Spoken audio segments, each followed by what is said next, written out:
ಬಮ್ಮ ಹೊರಡೆ ಬಮ್ಮ 7 doctor ಎಲ್ಲ ಸಾರಿಸಿದ್ದೀನಿ ತೋಟಿಗೆಯಲ್ಲಿ ನೀವು ಇಷ್ಟ ಅಡುಗೆ ಮಾಡ್ಕೊಂಡು ಹೋಗ್ಬಿಟ್ಟೆ ಆ ಕಡೆ ಹೋಗಿ ಸರ್.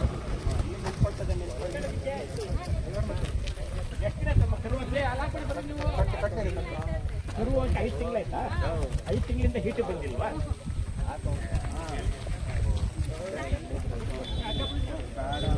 5 ತಿಂಗಳಾಯ್ತಾ? ಬರ್ತಾಲ್ವ?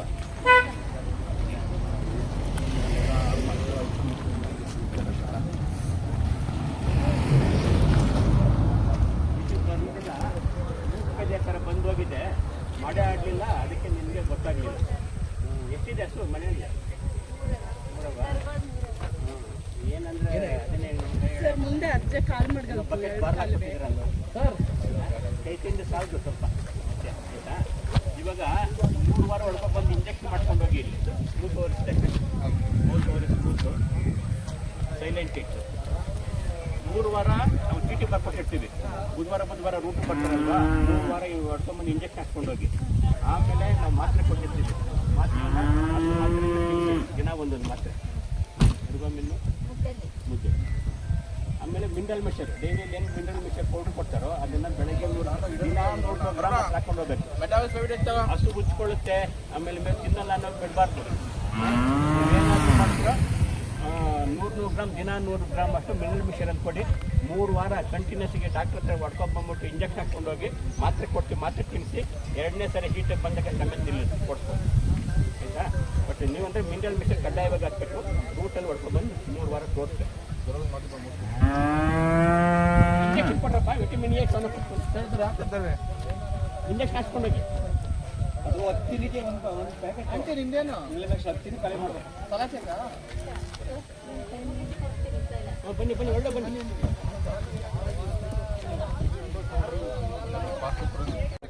ಇಲ್ಲ ನಾನು ವಿಡಿಯೋ ಮಾಡಿಸಿದ್ದೀನಿ. ನನ್ನ ಅತ್ತೆಯವರ ದಿವಸ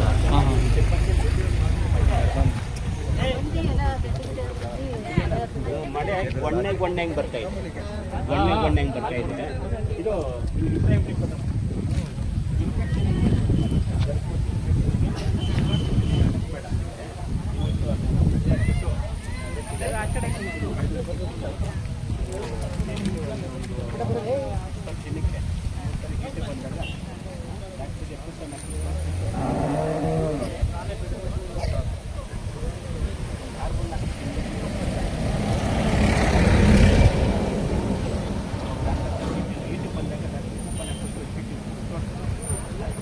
ಮಿನರಲ್ ಮಿಕ್ಸರ್ ಮಾತ್ರ ಕಡ್ಡಾಯವಾಗಿ 100 ಗ್ರಾಮ್ ಹಾಕೊಂಡು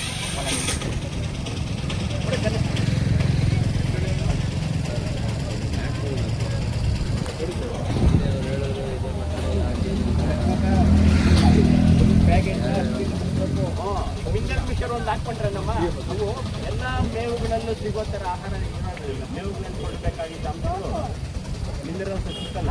ಅದಕ್ಕೆ ಮೈಕ್ರೋ ಮಿನರಲ್ಸ್ ಅಂಶಗಳು ಬೇಕಾಗುತ್ತೆ. ಅದನ್ನೇ ಹೇಳಿದ ಇಷ್ಟೊತ್ತಲ್ಲಿ ಹೇಳಿದ್ದಂಗೆ ಇದೊಂದಕ್ಕೆ 100 ಗ್ರಾಮ್ 1 kg ಆಗುತ್ತೆ.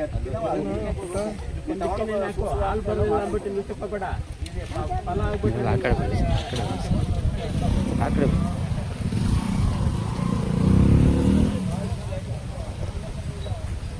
3 ವಾರ ಹೊಡ್ಕೊಂಡ್ಬಂದು ಡಾಕ್ಟರ್ ತೋರಿಸ್ಕೊಂಡು ಹೋಗು. ಹಾಕಮ್ಮ, ನಾನು 2 ತಿಂಗಳ ಫಲ ಮಾಡ್ತೀನಿ.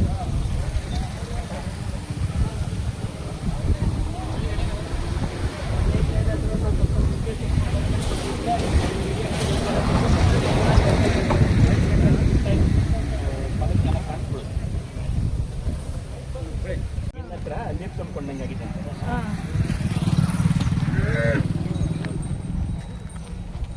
ಫಲನ ಕರುವಾಗ ದಿನ ಆಯ್ತು.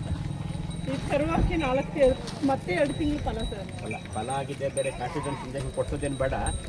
ಅದ್ರ ಮೇಲೆ ಸ್ವಲ್ಪ ಏನಾದ್ರೂ ನಮ್ಮ ಲೋಳ್ ಸರನ್ನು ಸ್ವಲ್ಪ ಕುಡಿ ಹಾಕ್ಬಿಟ್ಟು ಸ್ವಲ್ಪ ಉಜ್ಜು ಕೊಡ್ತಾ ಇದ್ರು. ಇಂಜೆಕ್ಷನ್ ಬೇಡ. ಇವಾಗ ಕಾಣಿಸ್ಕೊಳ್ತೇವೆ. ಈಗ ಫಲ ಚೆಕ್ ಮಾಡ್ಕೊಂಡು ನೋಡ್ಕೊಂಡು ಆದ್ಮೇಲೆ ಬೇರೆ ಇಂಜೆಕ್ಷನ್ ಹಾಕ್ಕೊಳ್ಳೋಣ. ಈಗ ಸದ್ಯಕ್ಕೇನೆ ಬೇಡ. ಆಯ್ತಾ 2 ತಿಂಗಳು 2.5 ತಿಂಗಳು ಅದನ್ನ ಚೆಕ್ ಮಾಡಿ ನೋಡಿ ಏನಾದ್ರು ಕೊಡ್ತೀವಿ. ಅವಾಗ ಇಂಜೆಕ್ಷನ್ ಹಾಕಿದ್ರೆ ಏನಾಯ್ತದೆ ಹಾಂ ಸರಿನಾ? ಇಷ್ಟು ಲೇಟ್ ಆಗುತ್ತೆ.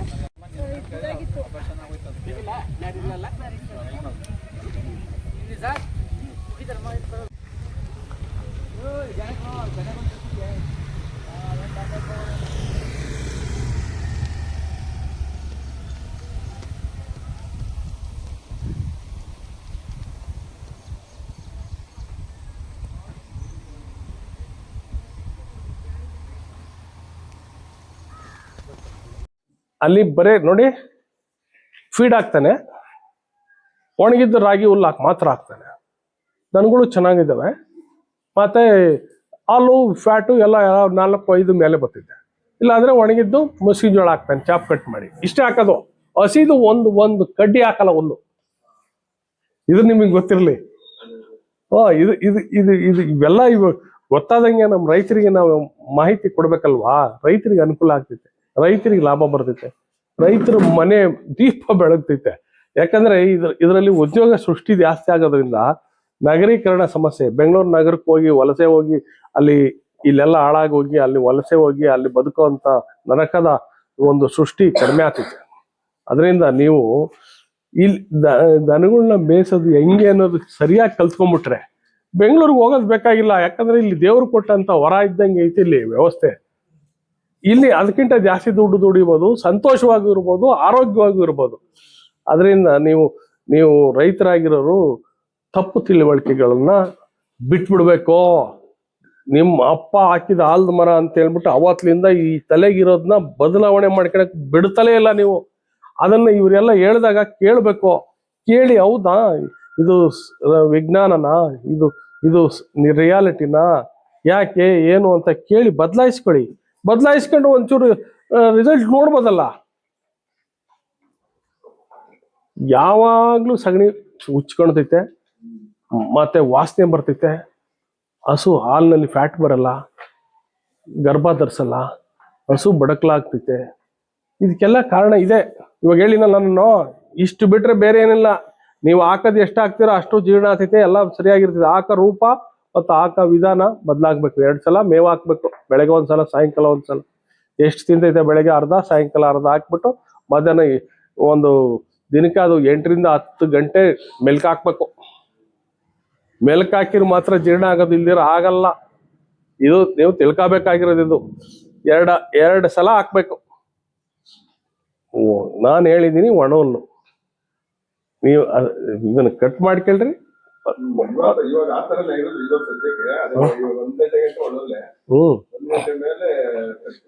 ಅದನ್ನೇ ನೆಕ್ಸ್ಟ್ ನೀವು ಅದನ್ನ ಒಣಗಿಸಿ ಒಂದು 10 ಗಂಟೆ 10 ಅವರ್ 20 ಅವರ್ ಒಣಗಿಸಿ ಹಾಕ್ರಿ.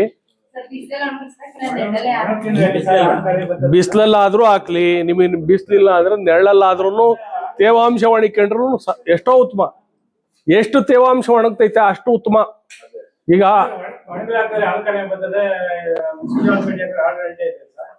ರೀ ಕೇಳ್ರಿ, ಅದನ್ನೇ ಮುಸುಕಿನ ಜೋಳದ ಕಡ್ಡಿನೇ ಕತ್ತರಿಸ್ಬಿಟ್ಟು ಒಣಗಿಸಿ ಹಾಕ್ರಿ, ಹಾಲು ಜಾಸ್ತಿ ಬರ್ತಿದ್ರಿ ಕೇಳ್ರಿ. ಹೊಲ ಒಣಗಿಸಿ ಚಾಪ್ ಕಟ್ ಮಾಡಿ ಹಾಕ್ಬೇಕು. ಆ ದಂಟು ತಿನ್ಬೇಕು. ಗರಿ ಎಲ್ಲ ತಿನ್ನೋದು, ತಿಪ್ಪೆಗೆ ತಗೊಂಡೋಗಿ ಆ ದಂಟ ಹಾಕೋದಲ್ಲ. ಆ ದಂಟು ಅದು ಕಾಂಡ ಅಂತ ಐತಲ್ಲ, ಅದನ್ನ ತಿನ್ಬೇಕು. ನೀವು ಗರಿ ತಿಂದಿದ್ರೆ ಅದು ಬೇಡವೇ ಬೇಡ, ಗರಿ ಆಚೆಗೆ ಹಾಕ್ಬಿಟ್ಟು ಬರೀ ಅದನ್ನು ತಿನ್ನಿಸ್ರಿ. ಇಲ್ಲ ನಾನು ಹೇಳಿದ್ ಕೇಳಿ. ನೀವು ತಿಂಡಿ ನೀವು ಇಲ್ಲ ಇಲ್ಲಿ ಪಾಯಿಂಟ್ ಇರೋದೇನಂದ್ರೆ ಮೇಯ್ಸು ಮುಸುಕಿನ ಜೋಳದ ಕಡ್ಡಿನಲ್ಲಿ ಒಳ್ಳೆ ಹಾಲು ಬರ್ತೈತೆ, ಒಳ್ಳೆ ಪದಾರ್ಥ ಅದು. ಅದನ್ನ ನೀವು ಒಣಗಿಸಿ ಚಾಪ್ ಕಟ್ ಮಾಡಿ ಹಾಕಿ ನಿಮ್ ಫೀಡ್ ನ ಒಣಗಿರೋದೇ ಹಾಕ್ಬೇಕು. ಅದ್ರೊಳಿಕೆ ಹುಲ್ಲಿನ ಜೊತೆ ತಿನ್ನಿಸ್ಬೇಕು, ಅವಾಗ ಬರೋದು ಫ್ಯಾಟು. ಅದನ್ನ ಮಾಡ್ತಿಲ್ಲ ನೀವು, ಅದಕ್ಕೆ ನೀವು ಫ್ಯಾಟ್ ಬರಲ್ಲ, ಫ್ಯಾಟ್ SNF ಬರಲ್ಲ. ಫ್ಯಾಟನ್ನು ಅಷ್ಟೇ, ಹಾಲು ಇಳುವರಿನೂ ಅಷ್ಟೇ. ನಾವ್ ಏನ್ ಕೊಡ್ತಾ ಇದೀವಿ ನಿಮ್ಗೆ ಎಷ್ಟು ಕೊಡ್ತೀರಾ, ಎಷ್ಟಾದ್ರೂ ಕೊಟ್ಟಿರ್ತೀರಾ? ಅಲ್ಲ ಅಲ್ಲ. ಆಯ್ತು ಹೇಳಿ. ಇಲ್ಲ ಇಲ್ಲ, ಏನ್ ಹೇಳು? 10 ಲೀಟರ್ ಹಾಲು ದಿನಕ್ಕೆ ಕರಿತೀವಿ. ಬೆಳಗ್ಗೆ 10 ಸಾಯಂಕಾಲ 10 ಕರಿತೀನಪ್ಪ. ದಿನಕ್ಕೆ 10 ಸಾಯಂಕಾಲ 10. 20 ಲೀಟರ್ ಕರಿತೀವಿ. ಲೀಟರ್ ಹಾಲು ಕರಿ ಹಸುಗೆ ನಮ್ಮ ಡೈರಿ ಫೀಡ್ ನೀವು ಒಣ್ಣುಲ್ಲು ಹಸಿ ಹುಲ್ಲು ಮಿನಿಮಮ್ ಏನಿದ್ರೆ ಒಣ್ಣುಲ್ಲು ಒಂದು 6 ರಿಂದ 8 kg ವರೆಗೂ ಒಣ್ಣುಲ್ ಕೊಡ್ಬೇಕು ಒಂದ್ ದಿನಕ್ಕೆ.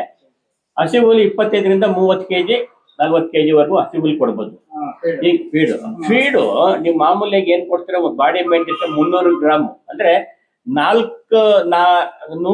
1 ಲೀಟರ್ ಹಾಲಿಗೆ 400 ಗ್ರಾಮ್ ಅಂದ್ರೆ 10 ಲೀಟರ್ ಬಂದ್ರೆ 4 kg, 20 ಲೀಟರ್ ಬಂದ್ರೆ 8 kg. ಈಗ ಇಷ್ಟೇ. ಇದನ್ನು ಡಿವೈಡ್ ಮಾಡ್ಕೊಂಡು 2 ಭಾಗ ಮಾಡ್ಕೊಂಡು ಕೊಡಿ, 2 ಟೈಮ್ ಕೊಡಿ, 2 ಟೈಮ್ ಕೊಡಿ. ಆಯ್ತಾ? 2 ಟೈಮ್ ಕೊಡಿ. ನೀವು ಕೊಡೋ ವಿಧಾನಗಳನ್ನ ಸ್ವಲ್ಪ ಬದಲಾಯಿಸ್ಕೊಳ್ಳಿ. ಈಗ ತಾವು ಹೇಳ್ದಂಗೆ ಇವಾಗೆಲ್ಲ ಮೊದಲೆಲ್ಲ ನಾವು ಸುಮ್ಮನೆ ಬೆಳಗ್ಗೆ ನಾವು ಸಿಕ್ದಾಗೆಲ್ಲ ಟೈಮ್ ಸಿಕ್ದಾಗೆಲ್ಲ ಮೇವು ಒಂದು ಹಾಕೊಂಡ್ ಬರ್ತಾ ಇದ್ವಿ. ಹಸು ಹಾಕ್ತಿವಿ, 1 ಟೈಮ್ ಒಣ್ಣುಲ್ ಹಾಕ್ತಿವಿ, 1 ಟೈಮ್ ಮತ್ತೆ 3 ಗಂಟೆಗೆ ನೋಡ್ಬಿಟ್ಟು ಇನ್ನೊಂದ್ಸರಿ ಹಾಲು ಮೇವು ಕೊಡ್ತಾ ಇರ್ತೀವಿ. ಅದ್ರ ಬದಲಿಗೆ 2 ಟೈಮ್ ಕೊಡೋ ಫೀಡು, ಹಿಂಡಿ ಆಮೇಲೆ ಹುಲ್ಲು ಎಲ್ಲ 2 ಟೈಮ್ ಕೊಡೋಕೆ ಅಭ್ಯಾಸ ಮಾಡ್ಕೊಳ್ಳಿ. ಕೊಡೋದನ್ನೆಂದ್ರೂ ಚಾಪ್ ಮಾಡಿಬಿಟ್ಟು ನೀವು ಒಂದು ಆಮೇಲೆ ಫೀಡ್ ಎಷ್ಟು ಕೊಡ್ತೀರ, ಫೀಡು, ಹಸಿ ಹುಲ್ಲು, ಒಣ್ಣುಲ್ಲು ಆಮೇಲೆ ಮಿನರಲ್ ಮಿಶ್ರಣ ಎಲ್ಲ ಮಿಕ್ಸ್ ಮಾಡ್ಕೊಂಡ್ಬಿಟ್ಟು ಹಸುವಿಗೆ ತಿನ್ಸಕ್ ಕೊಡಿ. ನೀರು ಸಪ್ರೇಟ್ ಆಗಿ ಕೊಡಿ. ನೀರು ಒಂದು 7-8 ಸಾರಿ ಅದು ಹಸು ಬೇಕಾದಾಗ ಕುಡಿಸೋದಕ್ಕೆ ಪ್ರಯತ್ನ ಮಾಡಿ ಕೊಡಿ. ಅಲ್ಲಿ ಪಕ್ಕದಲ್ಲಿ ಇಟ್ಬಿಟ್ಟು ಬಿಟ್ಬಿಡಿ. ಅದು ಯಾವಾಗ ಬೇಕಾದ್ರೆ ಕುಡಿಲಿ. ತಪ್ಪು ಅದು. ಅದ್ರಲ್ಲೇ ಏನಾಗಿದೆ, ಅದೇ ಸಗಣಿನಲ್ಲಿ ಹೋಗೋದು ನಿಮ್ದು. ನಾವ್ ಏನ್ ಕೊಟ್ಟಿಟ್ಟು ಆಹಾರ ನೀವು ಇನ್ನ 1 kg ಬೇಕಾದ್ರೆ ಫೀಡ್ ಕಡಿಮೆ ಮಾಡ್ಕೊಳ್ಳಿ. ನೀವು ಫೀಡ್ ಕೊಡೋದನ್ನ ಈ ರೂಪದಲ್ಲಿ ಕೊಡಿ. ಹುಲ್ಲು ಜೊತೆ ಅಗದು ತಿಂದ್ರೆ ನಿಮಗೆ ಫೀಡ್ ಅಲ್ಲಿ ಇದ್ದಕ್ಕಂತ 90% ನ್ಯೂಟ್ರಿಯೆಂಟ್ಸ್ ದೇಹಕ್ಕೆ ಸಿಗುತ್ತೆ. ಹುಲ್ಲು ಜೊತೆನೆ ಅದು ಮೆಲ್ಕಕ್ಕೂ ಬರುತ್ತೆ ಫೀಡು. ಯಾವುದೇ ಕಾರಣಕ್ಕೂ ಇನ್ಕ್ಲೂಡಿಂಗ್ ಈಗ ಬೇರೆ ಅದನ್ನೇ TMR ಅಂತ ಹೇಳ್ತೀವಿ, ಈಗ ಟೋಟಲ್ ಮಿಕ್ಸ್ಡ್ ರೇಷನ್ ಅಂತ ಹೇಳ್ತೀವಿ. ಹುಲ್ಲು, ಒಣ್ಣುಲ್ಲು, ಹಸಿ ಹುಲ್ಲು, ಫೀಡು, ಮಿನರಲ್ ಮಿಕ್ಸರು, ಹಿಂಡಿ ನೀವೇನೇನು ಕೊಡ್ತಿರೋ. ಈಗ ಕೆಲವೊಂದ್ ಕಡೆ ಸೈಲೇಜ್ ಕೊಡ್ತಾರೆ. ಸೊ ಎಲ್ಲಾನು ಮಿಕ್ಸ್ ಮಾಡ್ಬಿಟ್ಟು ನೀವು ಎಷ್ಟು ಕೊಡ್ತಿರೋ ಕ್ವಾಂಟಿಟಿನ ಒಟ್ಟಿಗೆ ನೆನ್ನೆ ಮಿಕ್ಸ್ ಮಾಡ್ಬಿಟ್ಟು ಹಸು ಮುಂದೆ ಕೊಡಿ 1 ಟೈಮ್. ಆಮೇಲೆ ನೀರು ಕುಡಿಸಿ. ನೀರು ಸಪ್ರೇಟಾಗಿ ಕುಡಿಬೇಕು. ಅರ್ಥ ಆಯ್ತಾ? ನೀರು ಆಮೇಲೆ ದಿನಕ್ಕೆ ಅದು ಎಷ್ಟು ಬೇಕಾಗುತ್ತೆ ಅಷ್ಟೇ. ನಾವೇನ್ ಮಾಡ್ತೀವಿ ಅಂದ್ರೆ ನಮಗ್ ಬೇಕಾದಾಗ ನೀರು ಕುಡಿಸೋದಕ್ಕೆ ಪ್ರಯತ್ನ ಪಡ್ತೀವಿ. ಬೆಳಗ್ಗೆ ಈಚೆ ಕಟ್ಟಿದಾಗಲೋ ಅಥವಾ ಮೇವು ಹಾಕಿದಾಗಲೋ ಅದ್ರ ಜೊತೆ ಕೊಡ್ತೀವಿ. ಅದ್ರ ಬಿಟ್ಟು ನೀರು ಒಂದು 7-8 ಸಾರಿ ನೀರು ಕುಡಿಯೋಕೆ ಅವಕಾಶ ಮಾಡಿಕೊಟ್ರೆ ಹಸುಗೆ ಅದೆಷ್ಟು ಬೇಕಾದ್ರೆ ಕುಡಿಲಿ. ಅಷ್ಟು ಅವಕಾಶ ಮಾಡಿಕೊಟ್ರೆ ತಿಂದಿದ್ದ ಮೇವು ನೋಡ್ರೆ ಎಲ್ಲಾನು 100ಕ್ಕೆ 100% ನ್ಯೂಟ್ರಿಯೆಂಟ್ಸ್ ದೇಹಕ್ಕೆ ಸಿಗುತ್ತೆ ಅದರಲ್ಲಿರೋದೆಲ್ಲನು. ಒಂದ್ ವೇಳೆ ನಾವು ಫೀಡ್ನ, ಹಿಂಡಿನೋ, ಬೂಸ್ತನೋ ಎಲ್ಲ ನೀರಲ್ಲಿ ನೆನೆಸ್ಕೊಟ್ಟಾಗೆಲ್ಲನು ಅದು ಸಪರೇಟ್ ಆಗಿ ರುಮೆನ್ ಅಂತ ಏನ್ ಅಂಶ ಇದೆ, ಹಸುಗಳಲ್ಲಿ 4 ಹೊಟ್ಟೆ ಇರುತ್ತೆ. ಅದು ಫಸ್ಟ್ ಹೋಗೋದು ಒಂದು ರೂಮೆನ್ ಅಂತ ಹೋಗುತ್ತೆ. ಅಲ್ಲಿ ರೂಮೆನ್ ಅಂತ ಹೊಟ್ಟೆನಲ್ಲಿ ಫರ್ಮೆಂಟೇಶನ್ ಆಗಿ ಬ್ರೇಕ್ ಆಗಿ ಮತ್ತೆ ಮೆಲ್ಕ್ ಬರ್ಬೇಕು. ಅದಕ್ಕೆ ಕೆಲವೊಂದು ಈ ಸಣ್ಣ ಪದಾರ್ಥಗಳು ನೀವು ಕೆಲವೊಂದ್ ಕಡೆ ನೀವು ಅಬ್ಸರ್ವ್ ಮಾಡಿರ್ಬೋದು. ನಾವು ಈ ಅಲ್ಲಿ ಹಸುಗಳು ಆಚೆ ಬಿಟ್ಟಿದ್ದಾಗ ಯಾವ್ದಾದ್ರು ತೆನೆ ಏನಾದ್ರು ಮೇಯ್ದು ಬಿಟ್ಟಿದ್ರೆ, ರಾಗಿ ತೆನೆ ಏನಾದ್ರು ಗೊತ್ತಾಗೋದು ಯಾವಾಗ ನಾವು ಸಗಣಿ ಹಾಕಿದಾಗ ಗೊತ್ತಾಗುತ್ತೆ, ವಾಪಸ್ ಬರುತ್ತೆ. ಅರ್ಥ ಆಯ್ತಾ? ಅದು ಮಿಲ್ಕ್ ಬಂದಿರಲ್ಲ. ಅದು ಅದು ಬಂದ್ ಅಂದ್ ಹೋಗುತ್ತೆ, ಸಗಣಿಯಲ್ಲಿ ಹೋಗುತ್ತೆ. ಸೊ ನಾವ್ ಏನಂದ್ರೂ ಅದೇ ಮಿಲ್ಕ್ ಬಂದಿದ್ರೆ ಎಷ್ಟು ಅಂಶ ಸಿಕ್ಕಿರೋದು ಅಲ್ಲಿಗೆ. ಅದೇ ರೀತಿ ಮಿಲ್ಕ್ ಬರೋ ತರ ಕೊಟ್ಟಾಗ ಹುಲ್ಲು ಜೊತೆ ಹೋದಾಗ ಅದು ಮಿಲ್ಕ್ ಬರುತ್ತೆ. 90% ಅದರಲ್ಲಿರೋ ನ್ಯೂಟ್ರಿಯೆಂಟ್ಸ್ ದೇಹಕ್ಕೆ ಸಿಗುತ್ತೆ. ನಾವು ಕೊಟ್ಟಿರೋ ಆಹಾರದಲ್ಲಿ ಎಲ್ಲ ಡೈಜೆಷನ್ ಪವರ್ ಎಲ್ಲ ಡೈಜೆಸ್ಟ್ ಆಗಿ ಹಾಲು ಮತ್ತು ಗರ್ಭಕೋಶ ಎಲ್ಲದಕ್ಕೂ ಇಂಪ್ರೂವ್ಮೆಂಟ್ ಆಗೋಕೆ ಸಾಧ್ಯ ಆಗುತ್ತೆ. ಏನಾಗಲ್ಲ, ನೆಕ್ಕೊಂಡ್ಬಿಡ್ತದೆ ಅದು. ನೀವು ಕಳ್ಸ್ಬಿಡಿ. ಇಲ್ಲಿ ಕೇಳ್ರಿ, ನುಚ್ಚಲ್ಲ, ಹಿಂಡಿನೂ ಕೂಡ ಕುಟ್ಟಿ ಹಾಕ್ಬೇಕು, ಗಟ್ಟಿಗೆ ಹಾಕ್ಬೇಕು. ಕಡ್ಕೊಂಡ್ ತಿಂತೈತದು. ಅದೇ ಮಿನರಲ್ ಮಿಕ್ಸ್ಚರ್ ಸಮೇತ ಹಾಕಿದಾಗ ಧೂಳಂಶ ಇದ್ರೂ ನಾವೇನೋ ಬಾಂಡ್ಲಿನಲ್ಲೋ ಅಥವಾ ಕೊಟ್ಟಿಗೆನಲ್ಲಿ ನೀರಲ್ಲಿ ಏನಾಗಲ್ಲ. ಈಗ ಸುಮಾರು ಶೇಕಡ ಈಗ ಒಂದು 30-40% ನಮ್ಮ ರೈತರೆಲ್ಲನೂ ಈಗ ಬೇರೆ ಬೇರೆ ಫಾರ್ಮ್ಗಳು ಮಾಡಿದ್ರಲ್ಲ, 5 ವರ್ಷ 6 ವರ್ಷ 10 ವರ್ಷ ಕಟ್ಟಿರೋ ಎಲ್ಲನೂ ಇದೇ ಸಿಸ್ಟಮ್ನೇ ಬಳಕೆ ಮಾಡ್ತಾ ಇದ್ದಾರೆ. ಉಪಯೋಗ 100% ಉಪಯೋಗ ಆಗುತ್ತೆ. ನಿಮ್ಗೆ ಲೇಬರ್ ಮೇಂಟೆನೆನ್ಸ್ ಕಡಿಮೆ ಆಗುತ್ತೆ. ಎಲ್ಲ ಈಗ ನಾವು ಅದಕ್ಕೆ ನಮ್ಮ ಎಲ್ಲ ಎಕ್ಸ್ಟೆನ್ಷನ್ ಆಫೀಸರ್ಸ್ ನಮ್ಗೆಲ್ಲ GBM ಇರುತ್ತೆ, ಬೇರೆ ಕಡೆ ಹೋದಾಗೆಲ್ಲಾನು ಒಂದೊಂದು ಊರಲ್ಲಿ ಈ ತರ ಒಂದು ಅನುಭವಿಸ್ತಿರೋರಿಗೆ ಮಾತಾಡೋರಿಗೆ ನೀವು ಪ್ರಾತ್ಯಕ್ಷಿತೆ ಕೊಡ್ಸಿ. ನೀವೊಂದು 5 ದಿನದಿಂದ 8 ದಿನ ಮಾಡಿ ಗೌಡ್ರೆ, ನಿಮ್ಗೆ ಇದ್ರಲ್ಲಿ ಏನಾದ್ರು ವ್ಯತ್ಯಾಸ ಕಾಣಿಲ್ಲ ಅಂದ್ರೆ ಅವ್ರು ಕೇಳಿ. ಮಾಡ್ಬೋದು ಸರ್, ನಿಮ್ಮ ಮೆಥಡ್ ಚೆನ್ನಾಗಿದೆ. ಇದು ಸೈನ್ಸ್ ಇದು. ಹೋಗಿ ನೀರು ಒಂದು ಅವೆ ನೀರು ಅದರೊಳಗೆ ಕುನಿ ಹಾಕ್ಬಿಟ್ಟು ಕೊಡ್ಬೇಕು. ಕೊಯ್ದ್ಬಿಟ್ಟು ಯಾಕೆ ಹಾಕ್ತಿಯಪ್ಪ, ಬಂಡವಾಳ ಕಳ್ಕೊಳಕ್ ಹಾಕೋ, ಹಸುನ ಆರೋಗ್ಯ ಕೆಡ್ಸಕ್ ಹಾಕು. ಅದೇ ಭಾರಿ ಒಳ್ಳೇದು, ಬಹಳ ಒಳ್ಳೇದು.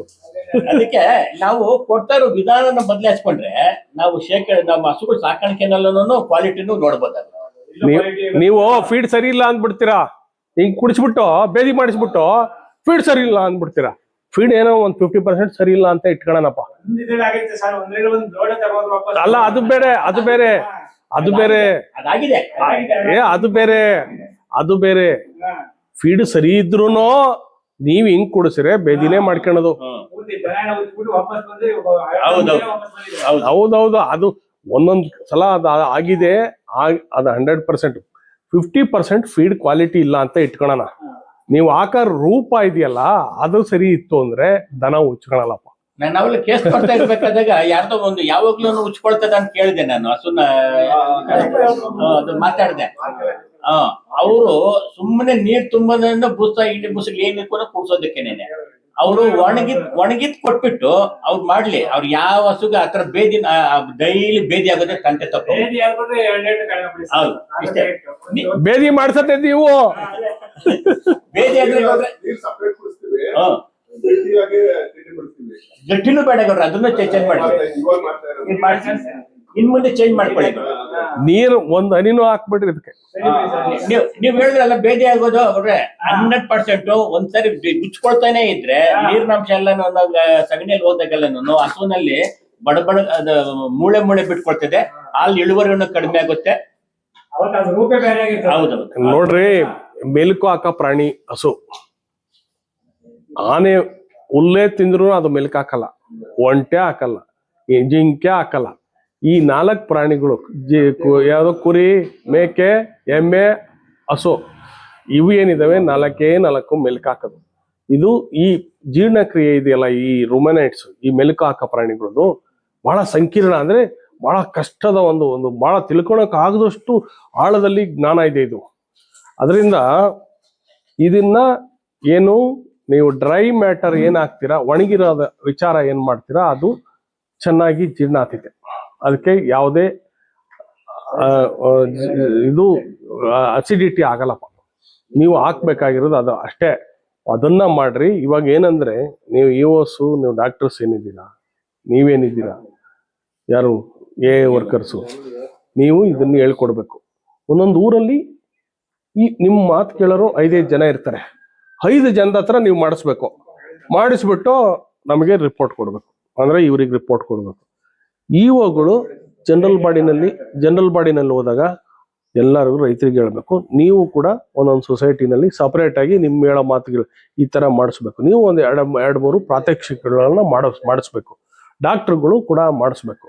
ನಿಮ್ಮ ಈ ತರ ಒಂದು ಊರಲ್ಲಿ 5-10 ಮಾಡಿದಾಗ ಅವ್ರದ್ದು ಹಾಲಿನಲ್ಲಿ ಕ್ವಾಲಿಟಿ ಮತ್ತೆ ಇಳುವರಿ ಜಾಸ್ತಿ ಬಂದಾಗ ರೈತರು ಎಲ್ಲರೂ ಕೂಡ ಒಂದಲ್ಲ ಒಂದು ರೀತಿನಲ್ಲಿ ಆಕರ್ಷಿತರಾಗ್ತಾರೆ. ಅದನ್ನ ನೋಡಿ ಆಕರ್ಷಿತರಾಗ್ತಾರೆ, ಅದನ್ನ ಬಳಸ್ತಾರೆ. ಅದನ್ನ ಮಾಡಬೇಕಾಗಿರೋದು ನೀವು ಇಒಗಳು ಮತ್ತೆ ಡಾಕ್ಟರ್ಗಳು ಮತ್ತೆ ವರ್ಕರ್ ಇದನ್ನು ಮಾಡಿದ್ರೆ ನಿಮ್ಮದು ಇನ್ನೂ 25% ಸಕ್ಸಸ್ ರೇಟ್ ಜಾಸ್ತಿ ಆಗುತ್ತೆ. ಇದು ಬಹಳ ಸುಲಭವಾಗಿರುವಂತ ವಿಚಾರ. ಏನು ಇಲ್ಲ, ಏನು ವ್ಯವಸ್ಥೆನೇ ಇಲ್ಲ. ಸರಳ ಅಂದ್ರೆ ಭಾರಿ ಸರಳ ಇದೆ. ಆದ್ರೆ ತಪ್ಪು ತಿಳುವಳಿಕೆ ತೆಗೆಯೋದು ಇಷ್ಟು 50-60 ವರ್ಷದಿಂದ ಇರೋದು ತಪ್ಪು ತಿಳುವಳಿಕೆ ಇದೆಯಲ್ಲ, ಅದರಂತ ಅನಾಹುತ ಯಾವುದೂ ಇಲ್ಲ ಸದ್ಯದಲ್ಲಿ. ಆ ತಪ್ಪು ತಿಳುವಳಿಕೆ, ತಪ್ಪು ಜ್ಞಾನ, ಅದನ್ನ ತೆಗಿಬೇಕು ಅಂದ್ರೆ ಏನು ಬೇಕಾದ್ರೂ ಬಿಡ್ತೀನಿ ನಾನು, ಅದನ್ನ ಬಿಡಲ್ಲ ಅಂತ. ಇದು ನನಗೆ ಗೊತ್ತಿರುವಂತ ವಿಚಾರ. ಅದರಿಂದ ಅದನ್ನ ಏನಾದ್ರೂ ಮಾಡಿ ತೆಗಿಸ್ಬೇಕಂದ್ರೆ ಈ ಪ್ರಾತ್ಯಕ್ಷಿತೆಗಳನ್ನು ನೀವು ಮಾಡಿಸ್ಬೇಕು. ಗೊತ್ತಾಯ್ತಲ್ವಾ? ಒಂದು ಊರಲ್ಲಿ 10 ಆಗ್ಬಿಟ್ರೆ ನೀವು ಎಲ್ಲಾರು ಸೇರಿ 10 ಮಾಡಿಸ್ರಿ. ಒಂದು ಊರಲ್ಲಿ 2 ದನ ಇರ್ಲಿ ಅವರ ಮನೆಯಲ್ಲಿ, 2 ದನಗಳಿಗೆ ಅವ್ರು ಆ ತರ ಪ್ರಾಕ್ಟೀಸ್ ಮಾಡ್ಲಿ. ಮೇವು ಹಾಕೋದು, ಫೀಡ್ ಹಾಕೋದು, ನೀರು ಕುಡಿಸೋದು, 2 ದನಗಳು ಸಾಕು. ಬೇರೆ 10-12 ಇಟ್ಕೊಂಡಿದ್ರೆ ಅವರಿಗೆ ಓಪನ್ ಶೆಡ್ಡು ಅದು ಕಾನ್ಸೆಪ್ಟ್ ಮಾಡಿಸ್ಕೊಡ್ರಿ. ಈ ತರ ನೀವು ಮಾಡಿಸಿದ್ರೆ ನಮ್ಮ ರೈತರ ಆದಾಯ ಜಾಸ್ತಿ ಆಗ್ತೈತೆ, ರೈತರಿಗೆ ಸಂತೋಷ ಇರ್ತೈತೆ. ಅದು ಹಸು ಆರೋಗ್ಯವಾಗಿದ್ದು ಸರಿಯಾಗಿ ಹಾಲು ಕೊಟ್ರೆ ಅದು ಅವನ ಆಸ್ತಿ. ಅವನಿಗೆ ಅದರಲ್ಲಿ ಅವನು ಎಮೋಷನ್ಸ್, ಭಾವನೆಗಳನ್ನ ಇಟ್ಕೊಂಡಿರ್ತಾನೆ. ಹಸುಗೆ ಸೃಷ್ಟಿನಲ್ಲಿ ಅಗಾಧವಾದಂತ ರೋಗ ನಿರೋಧಕ ಶಕ್ತಿ ಕೊಟ್ಟಿದೆ ಸೃಷ್ಟಿ. ಆ ರೋಗ ನಿರೋಧಕ ಶಕ್ತಿನ ನಾವು ನಮ್ಮ ತಪ್ಪು ತಿಳುವಳಿಕೆಯಿಂದ ಹಸುವಿನ ರೋಗ ನಿರೋಧಕ ಶಕ್ತಿನ ಹಾಳು ಮಾಡ್ತಾ ಇದ್ದೀವಿ.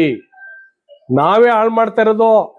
ಅದಕ್ಕೇನು ಟ್ರೀಟ್ಮೆಂಟ್ ಬೇಕಾಗಿಲ್ಲ, ಅದು ಸರಿ ಮಾಡ್ಕೊಂಡ್ಬಿಡ್ತೈತಿ ಎಲ್ಲ. ಬಟ್ ನೀವು ಅದನ್ನ ಹಾಳು ಮಾಡ್ತೀರಾ. ಇದು ಹಾಳು ಮಾಡಬಾರ್ದು. ಇದು ವಿಚಾರ ಇರೋದು ಇಲ್ಲೇ.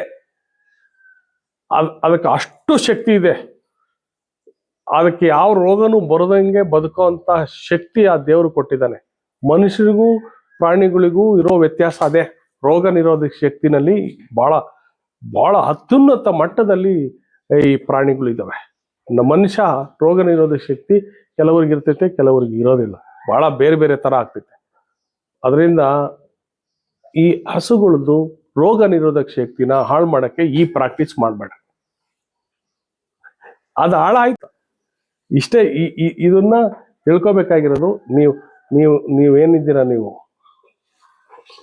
ವರ್ಕರ್ಸು, ನಿಮಗೆ ಬಹಳ ರಿಲೇಟೆಡ್ ಇರೋದಿದು.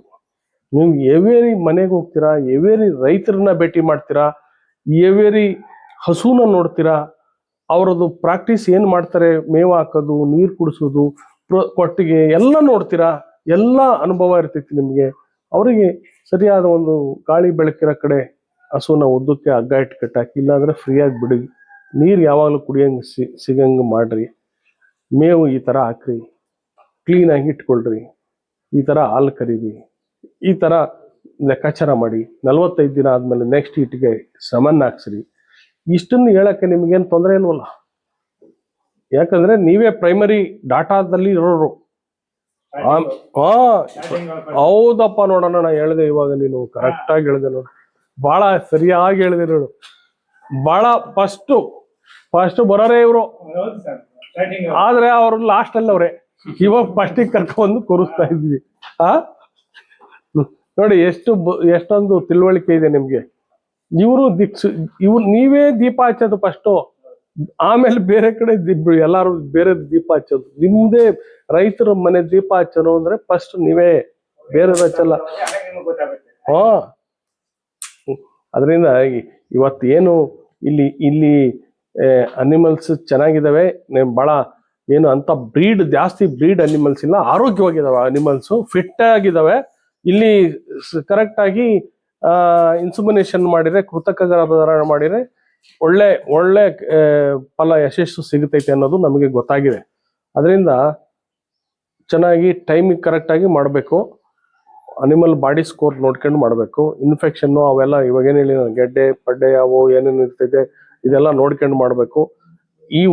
ನೀವು ಒಂದು ಸಮನ್ನ ಕರೆಕ್ಟಾಗಿ ಅನಲೈಸ್ ಒಂದು ಹಸುನ ಸರಿಯಾಗಿ ಅನಲೈಸ್ ಮಾಡ್ದಲೆ, ವಿಶ್ಲೇಷಣೆ ಮಾಡ್ದಲೆ ಸಮನ್ ಮಾಡಿದ್ರೆ ಅದ್ರ ಪರಿಣಾಮ ಏನಾಗ್ತೈತೆ ಅನ್ನೋದು ನಿಮಗೆ ಗೊತ್ತೈತಾ? ಅದು ನೆಕ್ಸ್ಟ್ ಸಲಕ್ಕೆ ಅದು ಫಲ ಆಗಲ್ಲ. ನೆಕ್ಸ್ಟ್ ಸಲಕ್ಕೆ ಇಟಿಗೆ ಬರ್ತೈತೆ, ತಿರ್ಗಾ ಅದು ಫಲ ಆಗಲ್ಲ. ಅದಕ್ಕೆ ಟ್ರೀಟ್ಮೆಂಟ್ ಕೊಟ್ಟೇ ಮಾಡಬೇಕು. ಕರೆಕ್ಟ್ ಅಲ್ವಾ?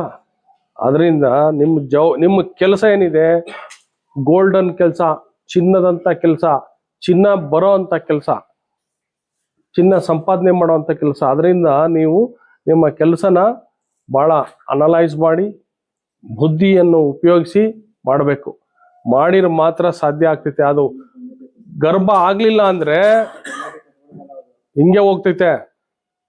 ನೀವು ತಿಳ್ಕೊಬೇಕಾಗಿರೋದು ಇಷ್ಟೇ ವಿಚಾರ. ಯಾಕಂದ್ರೆ ಈ ವಿಚಾರ ಇದೆಯಲ್ಲ, ಇದನ್ನ ನಮ್ಮ ಅಧ್ಯಕ್ಷರು ಸನ್ಮಾನ್ಯ ಡಿ.ಕೆ. ಸುರೇಶ್ ರವರು ಎಷ್ಟು ಸಲ, ಎಷ್ಟು ಸಮಯ ಹೇಳಿದ್ದಾರೆ ಅಂತಂದ್ರೆ, ನಿಮ್ಮನ್ನ ಅಪ್ಗ್ರೇಡೇಷನ್ ಮಾಡಬೇಕು, ನಿಮ್ಮ ನಾಲೆಡ್ಜ್ನ ಮೇಲಕ್ಕೆ ತರಬೇಕು, ನಿಮ್ಮ ಅನುಭವನ ಈಚೆಗೆ ಎಳ್ಕೊಬರ್ಬೇಕು, ಅನುಭವದ ಜ್ಞಾನನ ಎಲ್ಲರಿಗೂ ಕೊಡಬೇಕು, ರೈತರಿಗೆ ಇವರು ಅನುಭವ ಹಂಚಬೇಕು ಅಂತ ಬಹಳ ಸೀರಿಯಸ್ ಆಗಿ ಹೇಳಿದ್ದಾರೆ. ಮೊನ್ನೆ ಕೂಡ ನಿಮ್ಗೆ ಏನ್ ಹೇಳಿನಲ್ಲ, ಅವಾಗಲೇ ಹೇಳಿನಲ್ಲ, ಈ ಸೆಕ್ರೆಟರಿ ಏನ್ ಕೆಲಸ ಮಾಡ್ತಾರೆ ಸೊಸೈಟಿ, ಅದಕ್ಕಿಂತ ಅತ್ಯುನ್ನತ ಕೆಲಸನ ನೀವು ಮಾಡ್ತಿದ್ರಾ? ಇನ್ ಟರ್ಮ್ಸ್ ಆಫ್ ವರ್ಕ್ ಒಂದೇ ಅಲ್ಲ, ಜ್ಞಾನ ಮತ್ತೆ ವಿಜ್ಞಾನ. ನಿಮ್ಮದು ಒಂದು ಸೈಂಟಿಫಿಕ್ ಸರ್ಜಿಕಲ್ ಕೆಲಸ. ನಾನು ಒಂದು ಅನಿಮಲ್ಗೆ ಜ್ವರ ಬಂದುಬಿಟ್ರೆ ಬೇಕಾದ್ರೆ ವಾಸಿ ಮಾಡ್ಬೋದು, ನನಗೆ ಗೊತ್ತು ಹೆಂಗ್ ಮಾಡ್ಬೋದು. ಮಾತ್ರೆ ಹಾಕ್ಬಿಟ್ಟು ಅಥವಾ ಒಂದು ಇಂಜೆಕ್ಷನ್ ಕೊಟ್ರೆ ಜ್ವರ ವಾಸಿ ಆಗ್ಬೇಕು. ಕರೆಕ್ಟಾ? ಕರೆಕ್ಟ್ ಏನ್ರಿ? ಆದ್ರೆ ಕರೆಕ್ಟ್ ಆಗಿ ಸರ್ ಅವ್ರಿಗೆ ಅದು ಒತ್ತಾಯ ಕೊಡ್ಬೇಕು, ಕೊಡಿಲ್ವೇ ಡಾಕ್ಟರ್ ಅಂತ ಹೇಳಿದ್ರು. ಹೆಚ್ಚು ಅನಿಮಲ್ ಇನ್ಸುಮಿನೇಷನ್, ಅನಿಮಲ್ ಹೆಲ್ತ್ ಎರಡೂ ಒಂದೇ, ಎರಡಕ್ಕೂ ಒಂದೇ ಟ್ರೀಟ್ಮೆಂಟ್ ಮಾಡಬೇಕು. ಅಂದ್ರೆ it is A doctor procedure. ಇದನ್ನ ಹಿಂಗ್ ಬಿಟ್ರು, ಅದನ್ನ ಹಂಗಿಟ್ರು, ಎರಡು ಪಾಲಿಸಿನೂ ವಿಫಲ ಆಗಿವೆ. ಈಗ ಇದನ್ನ ಮೇಲೆ ತರಬೇಕು. ಮೇಲೆ ತಂದ್ರೆ ನಮ್ಗೆ ಅನುಕೂಲ ಆಗ್ತದೆ.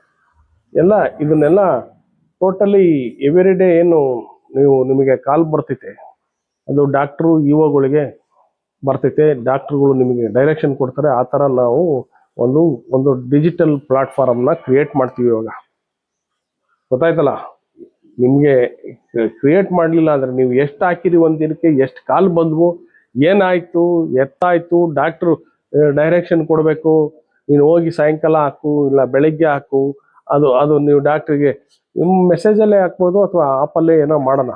ಬಟ್ ಏನಂದರೆ ಅದಕ್ಕೆ ರೋಗ ಇದೆ, ಇದಿದೆ, ನಿಮ್ಮ ಇಒಗಳಿಗೂ ಬರಬೇಕು. ಡಾಕ್ಟ್ರು ನಿಮಗೆ ಡೈರೆಕ್ಷನ್ ಕೊಡಬೇಕು, ನೀವು ಹಾಕಬೇಕು. ಹಾಕಿ ಸಕ್ಸಸ್ಫುಲ್ ಆದಮೇಲೆ ಡಾಕ್ಟ್ರಿಗೆ ಹಾಕಿದ್ದೀನಿ ಅಂತ ಹೇಳಬೇಕು. ಇವೆಲ್ಲ ಕರೆಕ್ಟಾಗಿ ಕಂಟ್ರೋಲಿಂಗು ಮತ್ತು ನಾಲೆಡ್ಜು ಮತ್ತು ತಿಳುವಳಿಕೆ ಮತ್ತು ಕೋಆರ್ಡಿನೇಷನು ಇವೆಲ್ಲ ಕರೆಕ್ಟಾಗಿ ಆದರೆ ಇದು ಸಿಸ್ಟಮ್ ಶುರು ಆಗ್ತದೆ. ನೀವು ಒಬ್ಬರೇ ಇರ್ತೀರಾ, ನಿಮ್ಗೇನು ಯಾರು ಕೇಳೋರು ಯಾರು ನಿಮ್ಮನ್ನ? ಯಾರ ಹತ್ರ ಕೇಳಿ ಹೇಳೋಕ್ಕಾಗ್ತೈತೆ? ಅದರಿಂದ ನಿಮ್ಮನ್ನ ಈ ವ್ಯವಸ್ಥೆ ಒಳಗೆ ಸಕ್ರಿಯವಾಗಿ ಎಳೆದು ತರ್ತಾ ನಿಮ್ಮ ಕೆಲಸ ಕಾರ್ಯಗಳನ್ನ ಸರಿಯಾಗಿ ಮಾಡೋಕ್ಕೆ ಈ ವ್ಯವಸ್ಥೆ ಒಳಗೆ ನೀವು ಸರಿಯಾಗಿ ಸೇರ್ಕೋಬೇಕು. ನೀವು ಒಬ್ಬರೇ ಅಲ್ಲ, ನೀವು ಈ ವ್ಯವಸ್ಥೆಯಲ್ಲಿ ಒಂದು ಭಾಗ, ಮೊದಲ ಭಾಗ, ಅತ್ಯಂತ ಪ್ರಮುಖವಾದ ಭಾಗ. ನೀವು ಇಲ್ದಲೆ ಏನು ಮಾಡೋಕ್ಕಾಗಲ್ಲ. ಇಷ್ಟು ಏನು ಇವತ್ತು ವೆಂಕಟಸ್ವಾಮಿ ರೆಡ್ಡಿ ಅವರು ಏನು ಕೆಲಸ ಮಾಡಿದ್ದಾರೆ, ಇವತ್ತು ಇಲ್ಲಿ ಏನು ಅಬ್ಸರ್ವ್ ಮಾಡಿದ್ದೀರಾ, ಬಹಳಷ್ಟು ಮಿಶ್ರ ತಳಿ ದನಗಳು ಇದ್ದಾವೆ. ಇನ್ನೂ ಬ್ರೀಡ್ ಇಂಪ್ರೂವ್ಮೆಂಟ್ ಆದರೆ ಇಲ್ಲಿ ಹೆಚ್ಚಿನ ಮಿಲ್ಕು ಮತ್ತು ಒಳ್ಳೆ ಫ್ಯಾಟು, SNF ಎಲ್ಲ ಬರ್ತೈತೆ. ಬಂದರೆ ರೈತರಿಗೆ ಲಾಭ ಆಗ್ತೈತೆ. ಹಾಲಿನ ಇಳುವರಿ ಜಾಸ್ತಿ ಆಗಿ ಡೈರಿಗೂ ಅನುಕೂಲ ಆಗ್ತೈತೆ. ಇದು ಇಲ್ಲಿ ಗಮನಿಸಿರೋ ಅಂಥದ್ದು. ಅದರಿಂದ ಇಲ್ಲಿ ನೀವೇನು ಮಾಡ್ತೀರಾ, ಇಲ್ಲಿ ಫೇಲ್ಯೂರ್ ಆಗಕ್ಕೆ ಸಾಧ್ಯನೇ ಇಲ್ಲ. ಇಲ್ಲಿ ಯಾವ ಸಿಸ್ಟ್ ಇಲ್ಲ, ಯಾವುದು ಇನ್ಫೆಕ್ಷನ್ ಇಲ್ಲ. ಇಷ್ಟು 50-70 ದನ ಅನಿಮಲ್ಸ್ ನೋಡಿದಾಗ ಇಲ್ಲಿ ಒಂದು ಅನಿಮಲ್ಸ್ಗೆ ಮಾಲ್ ನ್ಯೂಟ್ರಿಷನ್ ಇಲ್ಲ, ಇಲ್ಲಲ್ವಾ? ಕಡಿಮೆ ಇದೆ ಸರ್. ಸಿಸ್ಟಿಕ್ ಬಂದಿರೋದೇ ಈ ಮಿಸ್ ಮಾಡಿರೋದು. ಕರು ಹಾಕಿದ್ಮೇಲೆ ಕೆಲವೊಂದು ಲೇಟ್ ಆಗಿ ಸೆಮೆನ್ 3-4 ತಿಂಗಳು ಆದ್ಮೇಲೆ ಬ್ರೀಡ್ ಇರೋದ್ರಿಂದ ಸ್ವಲ್ಪ ಇನ್ಫೆಕ್ಷನ್ ಆಗಿದೆ. ಅದು ಬಹಳ ಕಡಿಮೆ ಇದೆ ಕಂಪೇರ್ ಟು ಬೇರೆ ಕಂಪೇರ್ ಮಾಡಿದಾಗ. ಇಲ್ಲಿ ರಿಸಲ್ಟ್ ಜಾಸ್ತಿ ಬರ್ಬೇಕಮ್ಮ. ಇಲ್ಲಿ ರೈತರ ಬದುಕು ಇದರಲ್ಲಿದೆ. ನೀವು ತಿಳ್ಕೊಂಡು ಮಾಡಬೇಕು. ರಿಸಲ್ಟ್ ಇಲ್ಲಿ ಅನಾಲಿಸಿಸ್ ಮಾಡ್ತೀವಿ, ನೀವು ಎಷ್ಟು ಸೆಮನ್ ಹಾಕಿದ್ದೀರಾ ಏನು ಅಂತ. ನಿಮ್ ಕೆಲಸದಲ್ಲಿ 80% ರಿಸಲ್ಟ್ ಇರಬೇಕು. 100ಕ್ಕೆ 80 ಭಾಗ ಅವ್ರಿಗೆ ಹೇಳ್ತಾ ಇರೋದಪ್ಪ. ಅದನ್ನ ಹೇಳ್ತಾ ಇರೋದಲ್ಲ ರಾಜಾ, ಇಲ್ಲೇ ಕೂರ್ಸ್ಕೊಂಡು ನೀನು ಕೂತ್ಕೊಳ್ಳಪ್ಪ. ಇಲ್ಲ, ಈಗ ಇಲ್ಲಿರೋ ಕನ್ಸಪ್ಷನ್ ರೇಟ್ ಚೆನ್ನಾಗಿದೆ. ನಾನು ನೋಡಿರಿ ಈಗ ನೋಡಮ್ಮ 80 ಇಲ್ಲ ನೋಡ್ರಿ, ನಿಮ್ ಕೆಲ್ಸ ರೈತರ ಮನೆ ದೀಪ ಹಚ್ಚತೈತೆ. ನೀವು ನಿಮ್ ಕೆಲಸನ ಉದಾಸೀನ ನೆಗ್ಲಿಜೆನ್ಸ್ ಅಲ್ಲಿ ಮಾಡಿದ್ರೆ ಭಾರಿ ನಷ್ಟ ಆಗ್ತೈತೆ. ಒಳ್ಳೆ ದೇವ್ರು ಕೊಟ್ಟಂತ ಈ ಭೂಮಿ ಚೆನ್ನಾಗಿದೆ, ನೀರು ಚೆನ್ನಾಗಿದೆ, ಗಾಳಿ ಚೆನ್ನಾಗಿದೆ, ರೈತರು ಬದುಕು ಚೆನ್ನಾಗಿರ್ಬೇಕು. ಇದು ನನ್ನ ಪಾಯಿಂಟು.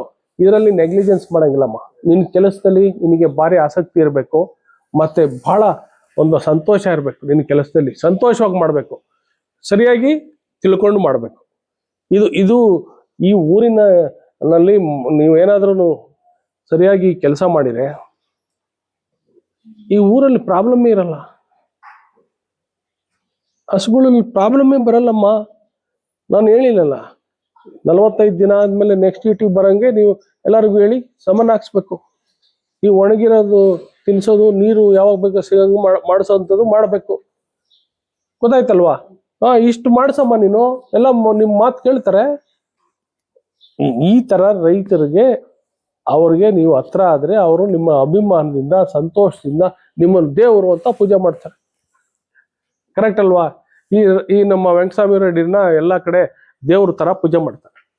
ಅಂದರೆ ಅಷ್ಟು ಅಭಿಮಾನದಿಂದ ಇವತ್ತು ರೈತರು ಕರ್ಕೊಂಡೋಗಿ ಅವ್ರನ್ನ ಗೌರವಿಸ್ತಾರೆ. ಅದೇ ಥರ ನಿಮ್ಮ ಜಾಬು ಹಂಗೆ ಐತೆ. ನೀವು ಅನುಭವಿಸಿಲ್ವಾ ಅದನ್ನ, ಗೌರವನ ನಿಮ್ಮ ಕೆಲಸದಲ್ಲಿ ಅನುಭವಿಸಿಲ್ವಾ?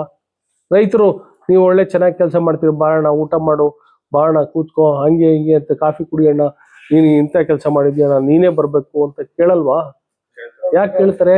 ನಿಮ್ಮ ಕೆಲಸ ಚೆನ್ನಾಗಿರೋದ್ರಿಂದ, ಅವ್ರಿಗೆ ಸಂತೋಷ ಆಗಿರೋದ್ರಿಂದ ಕೇಳೋದಲ್ವಾ? ಅಂತ ಗೌರವ ತಗೋಬೇಕು.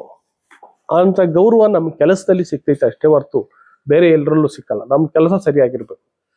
ಇದು ಬಹಳ ಮುಖ್ಯ. ರೈತನ ಬದುಕಿನಲ್ಲಿ, ಈ ಹೈನುಗಾರಿಕೆನಲ್ಲಿ ಇದು ಪ್ರಥಮವಾಗಿರುವಂತ ಪ್ರಮುಖವಾದಂತ ಪಾತ್ರ. ಇದಕ್ಕೆ ಈ ಇಒಗಳು ಮತ್ತೆ ಡಾಕ್ಟರ್ಗಳು ಬಹಳ ಇಷ್ಟು ವರ್ಷ ಅವ್ರ ಜೊತೆಗೆ ನಿಂತ್ಕೊಂಡಿಲ್ಲ. ಈ ವರ್ಕರ್ಸ್ ಜೊತೆ, ರೈತರ ಜೊತೆ ಇವಾಗ ನಿಂತ್ಕೊಳ್ಳೋ ಕಾಲ ಬಂದಿದೆ. ಇದು ಕೋಆರ್ಡಿನೇಷನ್ ಇರ್ಲಿಲ್ಲ ಅನ್ನೋದು ಗೊತ್ತಲ್ವೇನಪ್ಪ? ಈಗ ಇತ್ತೇನಪ್ಪ? ಇತ್ತೇನ್ರಿ ಡಾಕ್ಟ್ರೇ? ಏನ್ ನೋಡ್ತಿದ್ರಿ? ಅಲ್ಲಲ್ಲ, ಒಂದ್ ದಿನಕ್ಕೆ ಒಬ್ಬ ಎ ವರ್ಕರ್ ಎಷ್ಟು ಸಮಾನ ಆಗ್ತಾ ನನ್ನ ಭಾಗದಲ್ಲಿ? ಒಬ್ಬ ಎ ವರ್ಕರು ಅವನಿಗೆ ಎಷ್ಟು ಕಾಲ್ ಬಂತು, ಅವನ್ ಎಷ್ಟು ಸಕ್ಸಸ್ ಆಯ್ತು, ಅದ್ರ ಬಗ್ಗೆ ಏನಾನ ಒಂದು ಮೇಲ್ವಿಚಾರಣೆ ಮಾಡಿದ್ದೀರಾ? ಒಂದು ಜ್ಞಾನನ ಅವರಿಗೆ ಸರಿಯಾಗಿ ಅಪ್ಗ್ರೇಡ್ ಮಾಡಿದ್ದೀರಾ? ಏನಾನ ಮಾಡಿದ್ದೀರಾ? ಮಾಡಿಲ್ಲ ತಾನೆ. ಈಗ ಮಾಡ್ಬೇಕು ಅಂತ ನಾನು ಹೇಳ್ತಾ ಇರೋದು. ಇವಾಗ ನಾವು ನಿಮ್ಮನ್ನೇ ಕೇಳೋದು. ಇವಾಗ ನಿಮ್ಮ ಎ ವರ್ಕರ್ಗಳು ರಿಸಲ್ಟ್ ಹೆಂಗೈತೆ ಅಂದ್ರೆ ನೀವ್ ಹೆಂಗಿರ್ತೀರ ಹಂಗಿರ್ತೈತೆ. ಈಕ್ವಲಿ ರೆಸ್ಪಾನ್ಸಿಬಲ್ ಡಾಕ್ಟರ್ ಇವಾಗ ಹೆಂಗ ಟ್ರೀಟ್ಮೆಂಟ್ ಗೊತ್ತಿರಲ್ಲ ಹೆಚ್ಚಿಗೆ, ಹಂಗೆ ಇದು ಲೆಕ್ಕಾಚಾರ ಸರಿ ಅಲ್ವೇನಪ್ಪ ನಾನು ಹೇಳ್ತಾ ಇರೋದು? ಅದ್ರ ಜೊತೆಗೆ ಇವುಗಳು ಇದಕ್ಕೆ ಸಪೋರ್ಟಿಂಗ್ ಆಗಿ ಈಗ ನಿಲ್ಬೇಕು. ರೈತರ ಪ್ರಾಕ್ಟೀಸಸ್ಸು, ರೈತರು ಏನು ಬದಲಾವಣೆ ಮಾಡ್ಕೋಬೇಕು, ಅವರು ಹಸು ಸಾಕೋ ವಿಧಾನಗಳು ಅದನ್ನೆಲ್ಲ ಹೇಳ್ಕೊಡ್ಬೇಕು. ರೈತರಿಗೆ ತಪ್ಪು ತಿಳುವಳಿಕೆ ಇರೋದನ್ನ ತೆಗೆದಾಕ್ಬೇಕು. ಇದನ್ನ ಇವುಗಳು ಮಾಡಬೇಕು. ಪ್ಲಾಟ್ಫಾರ್ಮ್ ಸಿದ್ಧ ಮಾಡಬೇಕು. ಟೆಕ್ನಾಲಜಿ ಅವ್ರು ಕೊಡ್ಬೇಕು. ಸೈನ್ಸು, ವಿಜ್ಞಾನ, ಏನು ಜ್ಞಾನ ಅವ್ರು ಕೊಡ್ಬೇಕು. ಇದು ಆದ್ರೂ ಮಾತ್ರನೇ ಇದು ಸಕ್ಸಸ್ ಆಗೋದು. ಇವಾಗ 1 2 3 4 ಕೂಡ ಕಾಂಬಿನೇಷನ್ ಆಗ್ಬೇಕು. ರೈತರು, ಎ ವರ್ಕರು, ಡಾಕ್ಟ್ರು, ಇವುಗಳು, ಈ 4 ಜನನು ಕರೆಕ್ಟಾಗಿ ಸೇರ್ಕೊಂಡು ಕೆಲಸ ಮಾಡ್ಬೇಕು. ಕರೆಕ್ಟಾಗಿ ಸೇರ್ಕೊಂಡು ಕೆಲಸ ಮಾಡಿದ್ರೆ ಮಾತ್ರನೇ ಆಗೋದು. ಅರುಣ, ಏನಪ್ಪ ಪ್ರಕಾಶ? ಈಗ ಬರ್ತೈತ್ ಬಿಡು. ಇವಾಗ ನಾಳೆ ನಿಮ್ಗೆ ತಗೊಳ್ತಾ ಇದ್ದೀನಿ. ಈ ನಾಳೆಯಿಂದ ಲೆಕ್ಕಾಚಾರ ಬೇರೆ ತರನೇ ಮಾಡ್ತೀವಿ. ಸಮನ್ ಹಾಕೋದು ಡೈರೆಕ್ಟ್ ಕಂಟ್ರೋಲಿಗೆ ಬಂದ್ಬಿಡ್ತೈತಿ ಇವಾಗ. ಗೊತ್ತಾಯ್ತಲ್ಲ? ಇಷ್ಟು ವರ್ಷ ಇರ್ಲಿಲ್ವಲ್ಲ ನಾವು. ಯಾರನ್ನು ಕೇಳೋದು? ನೀವು ಯಾವಾಗ ಬೇಕಾದ್ರೂ ಅವ್ರನ್ನೇ ಕೇಳಲಿಲ್ಲ ಅಂದ್ರೆ ಅವ್ರ ಟೈಮಿಗೆ ಸರಿಯಾಗಿ ಹೋಗಿ ಆಗ್ತಿರ್ಲಿಲ್ಲ. ಇವೆಲ್ಲ ಕಂಪ್ಲೇಂಟ್ ಬಂದ್ಮೇಲೆ ನಾವು ಏನು ಈ ಸಿಸ್ಟಮ್ನ ಬದಲಾಯಿಸ್ಬೇಕು ಅನ್ನೋದು ಇವಾಗ ತಿಳ್ಕೊಂಡ್ಬಿಟ್ಟಿದೀವಿ. ಇವಾಗ ನಮ್ಮ ಅಧ್ಯಕ್ಷರು ಅವರ ಆಸಕ್ತಿ, ಅವರ ಒಂದು ಅಭಿಮಾನ, ಇದರಲ್ಲಿ ರೈತರಿಗೆ ಎಷ್ಟು ಅನುಕೂಲ ಮಾಡಬೇಕು ಅನ್ನೋದು ಇದೆಯಲ್ಲ, ಅದನ್ನ ನಾವು ಒಂದು 10% 20% ಆದ್ರೂ ಇಟ್ಕೊಂಡ್ರೆ ನಿಜವಾಗ್ಲೂ ಕೂಡ ರೈತರಿಗೆ ಲಾಭ ಆಗ್ತೈತಿ, ಸಂತೋಷ ಆಗ್ತೈತಿ. ವ್ಯವಸ್ಥೆ ಇದ್ರು ಯಾಕೆ ನಮಗೆ ಇಲ್ಲಿ ನಾವು ಹಾಲು ಉತ್ಪಾದನೆ ಜಾಸ್ತಿ ಮಾಡೋಕ್ಕಾಗಿಲ್ಲ? ಯಾಕೆ ಮಾಡೋಕ್ಕಾಗಿಲ್ರಿ ಹೇಳ್ರಿ ನೀವು? ಹೆಂಗ್ರಿ? ಮಾಡ್ತಾರೆ ಇಲ್ಲಿ ನೀವು ಯಾವ್ದಂಗೆ ಸ್ಟಾರ್ಟಿಂಗ್ ಮಾಡಿದ್ರೆ ಅಪ್ಪ ಆಯ್ತು ಗಂಟೆಗೆ ಆಗ್ತದೆ ಈಗ. ಯಾವ್ದ್ರಲ್ಲೂ ಬಯಲೇ ಇಲ್ಲ. ನೀವು ಗ್ಯಾಸಿನೆಲ್ಲ ಬಯಲಾಗ ಪರ ಎಲ್ಲ ಗಂಟೆ ಅದರಿಂದ ಅಪ್ಪ ಆಯ್ತು ಉಪಯೋಗ. ಇಲ್ರಿ, ಕೂತ್ಕೊಳ್ಳಿ. ಈಗ ನಮ್ಮ ಅಧ್ಯಕ್ಷರದ್ದು ಅಂತಂದ್ರೆ, ಇವಾಗ ನಿಮ್ಮ ಹತ್ರ ಇರುವಂತ ಹಸುಗಳು, ಅನಿಮಲ್ಸ್ ಏನಿದೆ, ಅದು ಬ್ರೀಡ್ ಜಾತಿ, ನೀವು ಕನ್ನಡದಲ್ಲಿ ಇಲ್ಲಿ ಜಾತಿ ಅಂತ ಕರಿತೀರ, ಜಾತಿಯಾಗಿಲ್ಲ ಅಂತ, ಕರೆಕ್ಟಾ? ಅದು ಬ್ರೀಡ್ ಅನಿಮಲ್ಸು ಕಡಿಮೆ ಇದಾವೆ ನಮ್ಮಲ್ಲಿ. ಬ್ರೀಡ್ ಅನಿಮಲ್ಸ್ ಬಂದ್ರೆ ಅದರಲ್ಲಿ ಹಾಲು ಜಾಸ್ತಿ ಬರ್ತೈತೆ ಅನ್ನೋದು ನಮ್ಮ ಅಧ್ಯಕ್ಷರದ ಒಂದು ಅಭಿಮಾನ, ಅದು ಅವರ ವಿಚಾರಧಾರೆ. ಅದರ ಜೊತೆಗೆ ಬರೀ ಹೆಣ್ಣುಗರುಗಳು ಬರಬೇಕು, ಸೆಕ್ಸಮನ್ನು 100ಕ್ಕೆ 100 ಭಾಗ ಹಾಕ್ಬೇಕು. ಬರೀ ಹೆಣ್ಣುಗರುಗಳು, ಬ್ರೀಡ್ ಹೆಣ್ಣುಗರುಗಳು ಬರಬೇಕು.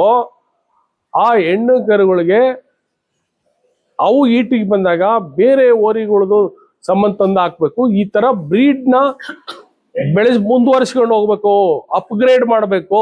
ಅಪ್ಗ್ರೇಡ್ ಮಾಡಿದಾಗ ಏನು ಹಾಲಿನ ಉತ್ಪಾದನೆ ಮತ್ತೆ ಎಲ್ಲನೂ ಕೂಡ ಜಾಸ್ತಿ ಆಗ್ತೈತೆ, ರೈತರಿಗೆ ಲಾಭ ಆಗ್ತೈತೆ ಅನ್ನೋದು ನಮ್ಮ ಅಧ್ಯಕ್ಷರ ಮಹದಾಸೆ, ವಿಚಾರಧಾರೆ ಅದು.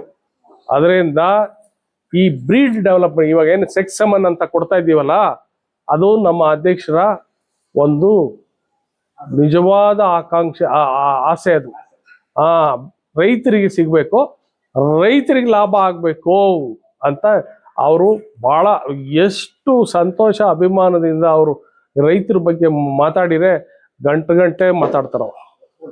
ಸಂತೋಷ ಅವ್ರಿಗೆ, ಭಾರಿ ಸಂತೋಷ ಆಗ್ತದೆ ಅವ್ರಿಗೆ ಅಂತ ಒಂದು ನಾನು ನೋಡಿದ್ದೀನಿ ಅದನ್ನ.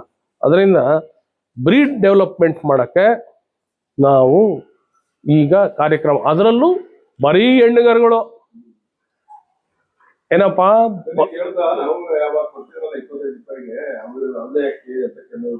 ಇದೆಲ್ಲ 2,000, 3,000, 4,000 ಅಲ್ಲಿ ಪ್ರೈವೇಟ್.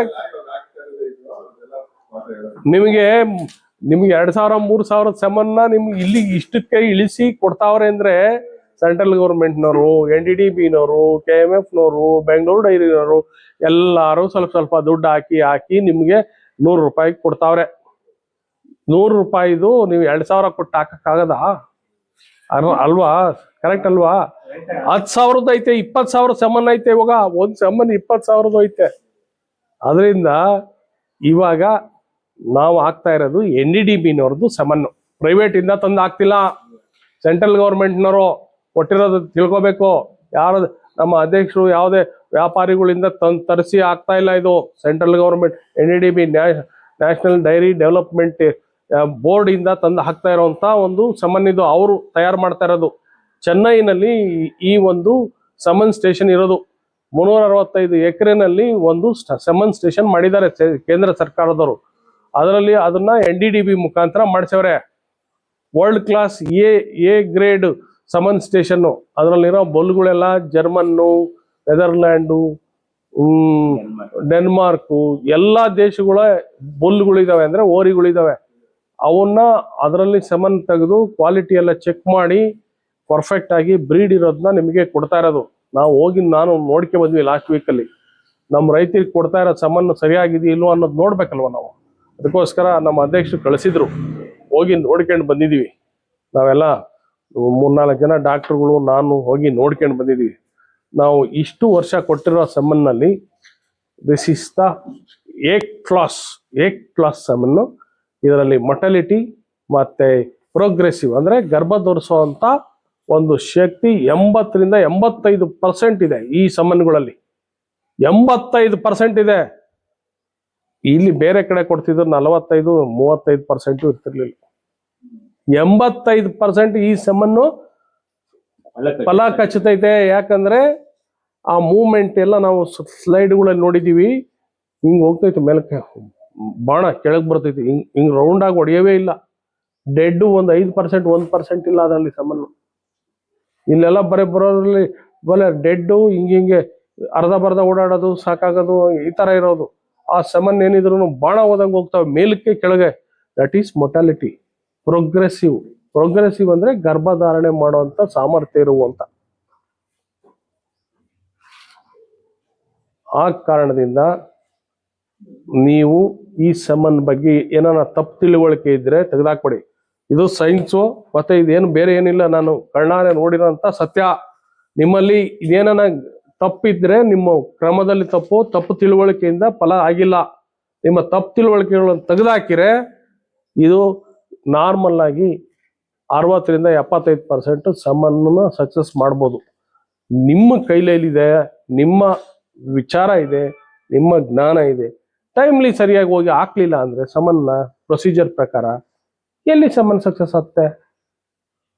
ಇವತ್ತು ಬೆಳಿಗ್ಗೆ ಹಸು ಇಟಿ ಬಂದಿದೆ, ಸಾಯಂಕಾಲ ಹೋಗಲ್ಲ. ನಾಳೆ ಬೆಳಿಗ್ಗೆ ಹೋಗ್ತೀರಾ, ನಾಳೆ ಸಾಯಂಕಾಲ ಹೋಗ್ತೀರಾ. ಸುಮ್ಮನೆ ಸಮನ್ ಅಂತ ಹಾಕಿ ಬಂದ್ರೆ ಏನ್ ಪ್ರಯೋಜನ? ಹೋಗ್ಬೇಡಿ, ಹಾಕ್ಬಾರ್ದು. ಅದು ಬೆದೆ ಮುಗಿದೋದ್ಮೇಲೆ ಸಮನ್ ಹಾಕಿರಿ, ಏನ್ ಪ್ರಯೋಜನ ಆಗ್ತೈತೆ? ಇದು ದಯಮಾಡಿ ಡಾಕ್ಟರ್ಗಳು ಇವ್ರಿಗೆ ಹೇಳ್ಕೊಡ್ಬೇಕು, ನೀವು ತಿಳ್ಕೊಬೇಕಾಗಿರೋದು.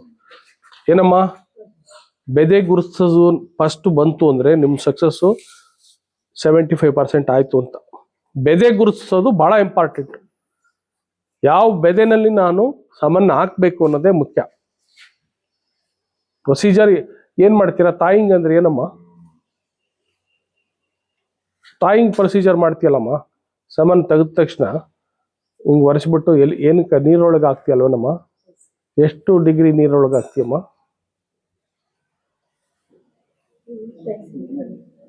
ಬಿಸಿನೀರೊಳಗೆ ಹಾಕ್ತಿಯಲ್ಲ? ಹಾಕೋದು ಎಷ್ಟು ಬಿಸಿನೀರು, ಎಷ್ಟು ಡಿಗ್ರಿ ನೀರು ಕಾದಿರ್ತಮ್ಮ? ಇರ್ರಿ ನಾನು ಹೇಳ್ತೀನಿ ರೀ, ಸ್ವಲ್ಪ ಇರಪ್ಪ. ನೀವು ಸುಮ್ಮನೆ ಇರ್ರಿ, ನಿಮ್ಗಿಂತ ನನಗೆ ಭಾರಿ ನಿಮ್ಗಿಂತ ಚೆನ್ನಾಗಿ ಕೇಳ್ತೀನಿ ನಾನು, ನಿಮಗೆ ಕೇಳಕ್ ಆಗಲ್ಲ. ಎಷ್ಟು ಡಿಗ್ರಿ ನೀರು ಕಾಯಿಸಿ ಸೆಮನ್ ತೆಗೆದು ಒರೆಸ್ಬಿಟ್ಟು ಅದ್ರೊಳಗೆ ಹಾಕ್ತೀರಾ? ಹೆಂಗ ಹಾಕ್ತೀರಾ ಹೇಳಿ? ಯಾರು ಹೇಳಿದಾರೋ ಅವ್ರು ಯಾರೋ ಹೇಳಿದ್ದು ನನಗೂ ಕೇಳಿಸ್ತು, ಅದನ್ನ ಹೇಳ್ಬಿಟ್ಟೆ. 38 ಡಿಗ್ರಿನಾ? ಯಾರಪ್ಪ 38 ಡಿಗ್ರಿ ಅಂತ ಹೇಳಿದಾರೋ? ನನಗೆ ಕೇಳಿಸೈತೆ, ಹೇಳ್ರಿ. ಅವ್ರು ಹೇಳಿದ್ದು ಕೇಳಿಸ್ಲಿಲ್ಲ, 38 ಅಂದ್ಬಿಟ್ಟೆ. ನೋಡಮ್ಮ, ಆಯಮ್ಮನಿಗೆ ಗೊತ್ತಿದೆ. ನೀನ್ ಏನಮ್ಮ ಮಾಡ್ತಿ ಕೆಲಸ? ಏನ್ ಓದಿದ್ಯಮ್ಮ? Second PUC ಓದಿದ್ಯಾ? ನೀನೇ ಲೋಡ್ ಮಾಡ್ಕೊಡೋದು ಸೆಮೆನ್ಗೆ? ಹೌದಾ? ನೋಡ್ರಿ ಮೇಡಮ್ನವ್ರೆ, ನಿಮ್ಗೆ ಸೈಂಟಿಫಿಕ್ ಆಗಿ ವಿಜ್ಞಾನದ ಪ್ರಕಾರ ನೀವು ಸಮನ್ ಮಾಡಂಗಿದ್ರೆ ಮಾಡ್ರಿ. ಎಷ್ಟು ವರ್ಷದಿಂದ ಮಾಡ್ತಿದ್ದೀರಾ? ಇಲ್ಲ ಸರ್, 2001 25 ವರ್ಷ 26 ವರ್ಷ. ಇಲ್ಲಿ ಆಸಕ್ತಿ ಇರ್ಬೇಕು. ಇಲ್ಲ ನಾನು ಹೇಳಿದ್ದು ಎಷ್ಟು ಡಿಗ್ರಿನಲ್ಲಿ ಸಮನ್ಗೆ ನೀರ್ ಕಾಯಿಸ್ಕೊಂಡು ಹಾಕ್ತೀರಮ್ಮ ಅಷ್ಟು ಹೇಳಿದ್ರೆ ನೀನ್ ನನಗೆ ಇದು ಅರ್ಥ ಆಗ್ತೈತೆ. ಬಿಸ್ನೆಸ್ ಇಲ್ಲಿ ಜಾಗ ಚೆನ್ನಾಗೈತೆ, ಇದು ರೈತರಿಗೆ ಅನ್ಯಾಯ ಆಗ್ಬಾರ್ದು. ಎಷ್ಟು ಡಿಗ್ರಿಗೆ ಹಾಕ್ತೀರಾ? 37 ಹೆಂಗೆ ಕಂಡಿಡಿತೀಯಮ್ಮ? 37 ಡಿಗ್ರಿ ನೀರು ಹೆಂಗಿದೆ ಅಂತ ಕಂಡಿಡಿತೀಯಮ್ಮ? ನಿನಗೆಲ್ಲ ಕೊಟ್ಟಿದಾರ ಅದನ್ನ. ನಿನಗೆ ಕೊಟ್ಟಿದ್ದಾರೆ ಚೆಕ್ ಮಾಡಕ್ ಅದೇನು ಅಂತ. 37 ಡಿಗ್ರಿ ಇದೆಯೇ ಇಲ್ವೋ ಅಂತ ಟೆಂಪರೇಚರ್ ನೋಡಕ್ಕೆ ಏನ್ ಗೊತ್ತಾ? ಏನ್ ಕೊಟ್ಟಿದಾರಮ್ಮ? ಏನ್ ಅದನ್ನ ಹೇಳ್ತಾ ಇದೆಯಾ? ನೀನ್ ಮಾಡ್ತಾ ಇದೆಯೋ ಇಲ್ವೋ ಈಗ? ರೀ ಕಾನ್ಫಿಡೆಂಟ್ ಆಗಿ ಹೇಳ್ಬೇಕು. ಇವರು ಕ್ರೂಡ್ ಮೆಥಡ್ ಅಲ್ಲಿ ಮಾಡ್ಕೊಂಡು ಹೋಗ್ತಿದ್ದಾರೆ. ನೀವು ನೋಡಿ, ಆ ಹುಡುಗಿ ಇದೆಯಲ್ಲ ಸೈನ್ಸ್ PUC ಹುಡುಗಿ, ಆ ಹುಡುಗಿಗೆ ಆಸಕ್ತಿ ಇರಂಗೈತೆ ಮಗುಕ್ಕೆ. 1-2 ತಿಂಗಳು ಈ ಅಮ್ಮ ಮಾಡ್ಲಿ, ಅಮ್ಮನಿಗೆ ಟ್ರೈನಿಂಗ್ ಕೊಡ್ರಿ, ಕೊಟ್ಬಿಟ್ಟು ಮಾಡಿಸ್ರಿ. ಹೆಲ್ಪರು ಸೈನ್ಸು ಓದೈತೆ, ಸೆಕೆಂಡ್ PUC ಓದೈತೆ, ಅಪ್ಲೋಡ್ ಮಾಡಕ್ಕೆಲ್ಲ ಬರ್ತೈತೆ, ಗೊತ್ತಾಯ್ತಲ್ವಾ? ಇವ್ರಿಗೆ ವಯಸ್ಸು ಆಯ್ತು. That is correct. ಗೌರವವಾಗಿ ಕಳಿಸ್ರಿ, ಅದೇನು ಪ್ರಾಬ್ಲಮ್ ಅಲ್ಲ. ನಮಗೆ ನಮ್ಮ ರೈತರು ಮನೆ ಬೆಳಕ ಆರಬಾರದು ಅಷ್ಟೇ. ನಮಗೆ ಬೇಕಾಗಿರೋದು ಅಷ್ಟೇ, ಯಾರದು ಪ್ರಶ್ನೆ ಅಲ್ಲ. ಇಲ್ಲಿ ಪ್ರಶ್ನೆ ಇರೋದು ಫಾರ್ಮರ್ಸ್ ಇಂಟ್ರೆಸ್ಟ್. ಏನಮ್ಮ, ಸರಿ ಅಲ್ವಾ? ಇವಾಗ ಅಲ್ಲಿನವರೆಗೂ ಮಾಡ್ರಿ. ಯಾರು ಇವು ಡಾಕ್ಟರ್ ಯಾರು? ಅರ್ಥ ಆಯ್ತಾ ಹೇಳಿದ್ದು? ನೋಡಿ, ವೆರಿ ಸೂಟಬಲ್ ಹೆಲ್ಪರ್. ಅವ್ರಿಗೆ ಈ ಊರಲ್ಲಿ ಎಲ್ಲ ಯಾವ್ದು ಕೆಲಸ ಬೇಕಾದ್ರೂ ಮಾಡೋದು. 37 ಡಿಗ್ರಿ ಆ ಹುಡುಗಿ ಹೇಳ್ತು ಅಂದ್ರೆ ಆ ಹುಡುಗಿ ಮುಖದಲ್ಲಿ ಒಂದು ಆಸಕ್ತಿ ಇದೆ, ಒಂದು ಕಳೆ ಇದೆ, ಗೊತ್ತಾಯ್ತಲ್ಲ? ಒಂದು ಕೆಲಸ ಮಾಡ್ಬೇಕು ಅಂತ ಒಂದು ಬಹಳಷ್ಟು ಮಹತ್ವ ಇದೆ. ಅದಕ್ಕೆ ಸ್ವಲ್ಪ ಇವಾಗೆಲ್ಲ ಅದಕ್ಕೆ ನಾಲೆಡ್ಜ್ ಗೊತ್ತಿರೋಂಗೆ ಕಾಣಿಸ್ತೈತೆ ನನಗೆ. ಏನ್ ರೆಡ್ಡಿ? ಅಪ್ಗ್ರೇಡ್ ಆಗ್ಬೇಕು. ಇಲ್ಲ ಈ ಸಮನ್ ಮಾಡೋದು ಏನೇನು ಗೊತ್ತಮ್ಮ ನಿನಗೆ? ಈ ಸಮನ್ ಮಾಡೋ ವಿಚಾರದಲ್ಲಿ ಏನು ಗೊತ್ತಮ್ಮ? ನಿನಗೆ ಗೊತ್ತಿರೋದು ಹೇಳಮ್ಮ ಸಾಕು. ನೀನ್ ಟೆಸ್ಟ್ ಮಾಡಲ್ಲ ನಾವು.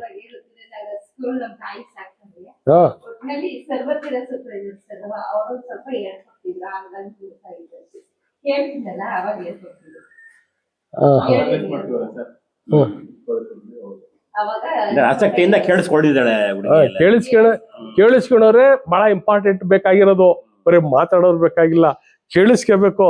ಕೇಳಿಸ್ಕೊಂಡರೆ ಬುದ್ಧಿವಂತರು. ಓಹೋ, ಯಾಕ 37 ಡಿಗ್ರಿನೇ ಯಾಕೆ ಕಾಯಿಸ್ಬೇಕಮ್ಮ?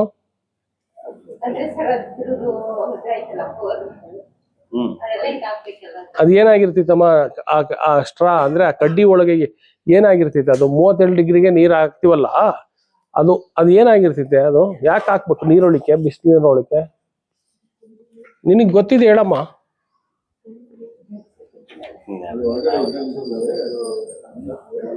ಹೇಳಕ್ ಬರಲ್ಲ ನೀವ್ ಹೇಳ್ರ.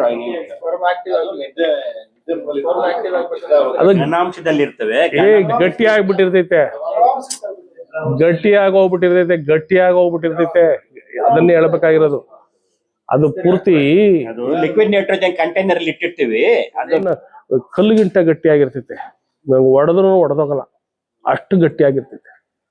ಆ ಗಟ್ಟಿಯಾಗಿರುವಂತ ಆ ಗ್ಲಾಸ್ ಒಳಗಡೆ, ಆ ಸ್ಟ್ರಾ, ಆ ಕಡ್ಡಿ ಒಳಗಡೆ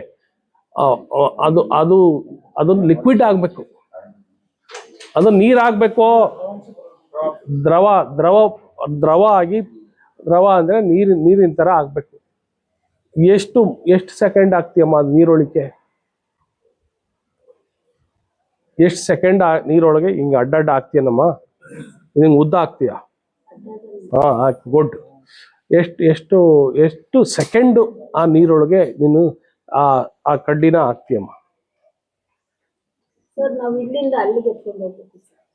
ನಾವು ಸೆವೆನ್ ಕಡ್ಡಿನ ಅಲ್ಲಿಗೆ ನಾವು ಇಂಜೆಕ್ಷನ್ ಮಾಡಿದಲ್ಲ ಇವಾಗ, ಅಲ್ಲಿಗೆ ಎತ್ಕೊಂಡು ಹೋಗ್ಬೇಕು. ಹೆಂಗ್ ತಗೊಂಡ್ ಹೋಗ್ತೀಯ ಸರ್, ಜಗ್ಗಲ್ಲಿ ನೀರು ಹಾಕೊಂಡು ಅಲ್ಲಿ ತಗೊಂಡು ಜಗ್ಗಲ್ ತಗೊಂಡ್ ಹೋಗ್ತೀಯ? ಅಲ್ಲಿ ನೀರು ಮಾಡಿದ್ವಿ ಸರ್. ಇಲ್ಲಿ ಸರ್, ನಾವು ತಂದೆ ತಾಳಿನೂ ಅಲ್ಲೇನೆ ಮಾಡಿ. ಆಯ್ತಾಯ್ತು. ಇಲ್ಲಿಂದ ಕಂಟೈನರ್ ಇಂದ ಜಗ್ಗಿಗೆ ಹಾಕೊಂಡು ಹೋಗ್ತೀಯಾ? ನೀರಲ್ಲಿ ಬಿಸಿನೀರಲ್ಲಿ ಹಾಕೊಂಡು ಹೋಗ್ತೀಯ? ಹಂಗೆ ಅಲ್ಲಿ ತಗೊಂಡ್ ಹೋಗುತ್ತೆ. ಎಷ್ಟೊತ್ತಾಗ್ತದೆ ಅಲ್ಲಿಗೆ ತಗೊಂಡು ಹೋಗುವಾಗ? ಎಷ್ಟೊತ್ತಾಗ್ತೈತೆ ಅಲ್ಲಿ ಇಲ್ಲಿಂದ ಅಲ್ಲಿಗೆ ಹೋಗಕ್ಕೆ? ಎಷ್ಟೊತ್ತಾಗುತ್ತೆ? 1 ನಿಮಿಷ, 2 ನಿಮಿಷ ಆಗುತ್ತೆ ಸರ್. 5 ನಿಮಿಷ ಆಗುತ್ತೆ. ಯಾಕೆ ಇಲ್ಲಿಂದ ಅಂದ್ರೆ ನಡ್ಕೊಂಡು ಹೋಗ. ನೀನೇನೋ ಜೋರಾಗಿ ನಡ್ಕೊಂಡು ಹೋಗ್ತೀಯ, ಸುಮ್ನೆ ಇರಲ್ಲ. ನಮಗ್ ಗೊತ್ತಾಗಲ್ಲ. ನೀನ್ ಏನ್ ಹೇಳ್ತೀಯ? ನೀನೊಂದು ನಮ್ಗೆ ನಡ್ಕೊಂಡು ಹೋಗ್ಬಿಡ್ತಾನೆ ನೀನು. ನೈಟ್ರೋಜನ್ ಜಾಡಿನೇ ತಗೊಂಡು ಹೋಗ್ಬೇಕು ನೀನು. ಅಲ್ಲೇ ಇಮ್ಮಿಡಿಯೇಟ್ ತೆಗೆದು ಅದನ್ನ ಅಲ್ಲೇ ಕ್ಲೋಸ್ ಮಾಡ್ಬೇಕು. ಇಮ್ಮಿಡಿಯೇಟ್ ಯಾವ ಸಾಮಾನು ಬೇಕು ನಿನಗೆ ಅದನ್ನ ತೆಗೆದು ಹಂಗೆ ಕ್ಲೋಸ್ ಮಾಡ್ಬೇಕು. ಹೆಂಗೆ ಎತ್ತೀಯಮ್ಮ ಮೇಲಕ್ಕೆ?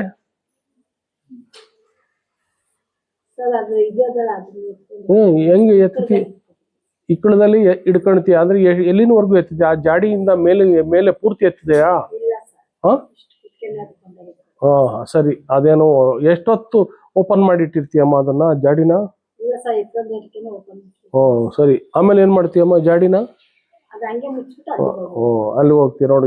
ಇದೇನೋ ಸರಿ, ಈ ಪ್ರೊಸೀಜರ್ ಸರಿ ಇದೆ. ಬಟ್ ನೀನ್ ನೀರಲ್ಲಿ ಹಾಕೊಂಡು ಹೋಗೋದು, ಜೋಬಲ್ಲಿ ಹಾಕೊಂಡು ಹೋಗೋದು, ಬಾಯಲ್ಲಿ ಇಟ್ಕೊಂಡು ಅಲ್ಲರೇ ಕೇಳಮ್ಮ, ಅವೆಲ್ಲ ಮಾಡ್ತಾರೆ ನಮ್ಮಲ್ಲಿ. ಬಾಯಲ್ಲಿ ಇಟ್ಕೊಂಡು ಹೋಗೋದು ಇವೆಲ್ಲ ಮಾಡ್ತಾರೆ ಬಹಳ ಜನ. ನೀರು ಬಿಸಿನೀರಲ್ಲಿ ಕಾಯಿಸ್ಕೊಂಡ್ಬಿಟ್ಟು 37 ಡಿಗ್ರಿ ಟೆಂಪರೇಚರ್ ಅಲ್ಲಿ ನೀರಲ್ಲಿ ಹಾಕೊಂಡು ಹೋಗ್ಬಿಟ್ಟು ನೀನು ಒಂದು 5 ನಿಮಿಷ ತಗೊಂಡು ಮಾಡಿದ್ರೆ ಏನ್ ತೊಂದರೆ ಏನಾಗೋದಿಲ್ಲ. ಬಟ್ ಆದ್ಮೇಲೆ ಬಹಳ ಹೊತ್ತು ನೀನು ಹಸುನ ಬಂದು ಅಲ್ಲೋಗಿ ನೀರಲ್ಲೇ ಬಿಟ್ಬಿಟ್ಟು ಆಮೇಲೆ ಇಟ್ಕೊಂಡ್ ಬಂದು ಮಾಡಿ. ಇಲ್ಲ, ಆ ಪ್ರೊಸೀಜರ್ ಇಲ್ಲಮ್ಮ. ನೋ, ಆ procedure is wrong. Totally it is wrong. ನೀನು ಹಸುನ ಇದನ್ನ ಮಾಡ್ಬೇಕು, ನೋಡ್ಬೇಕು.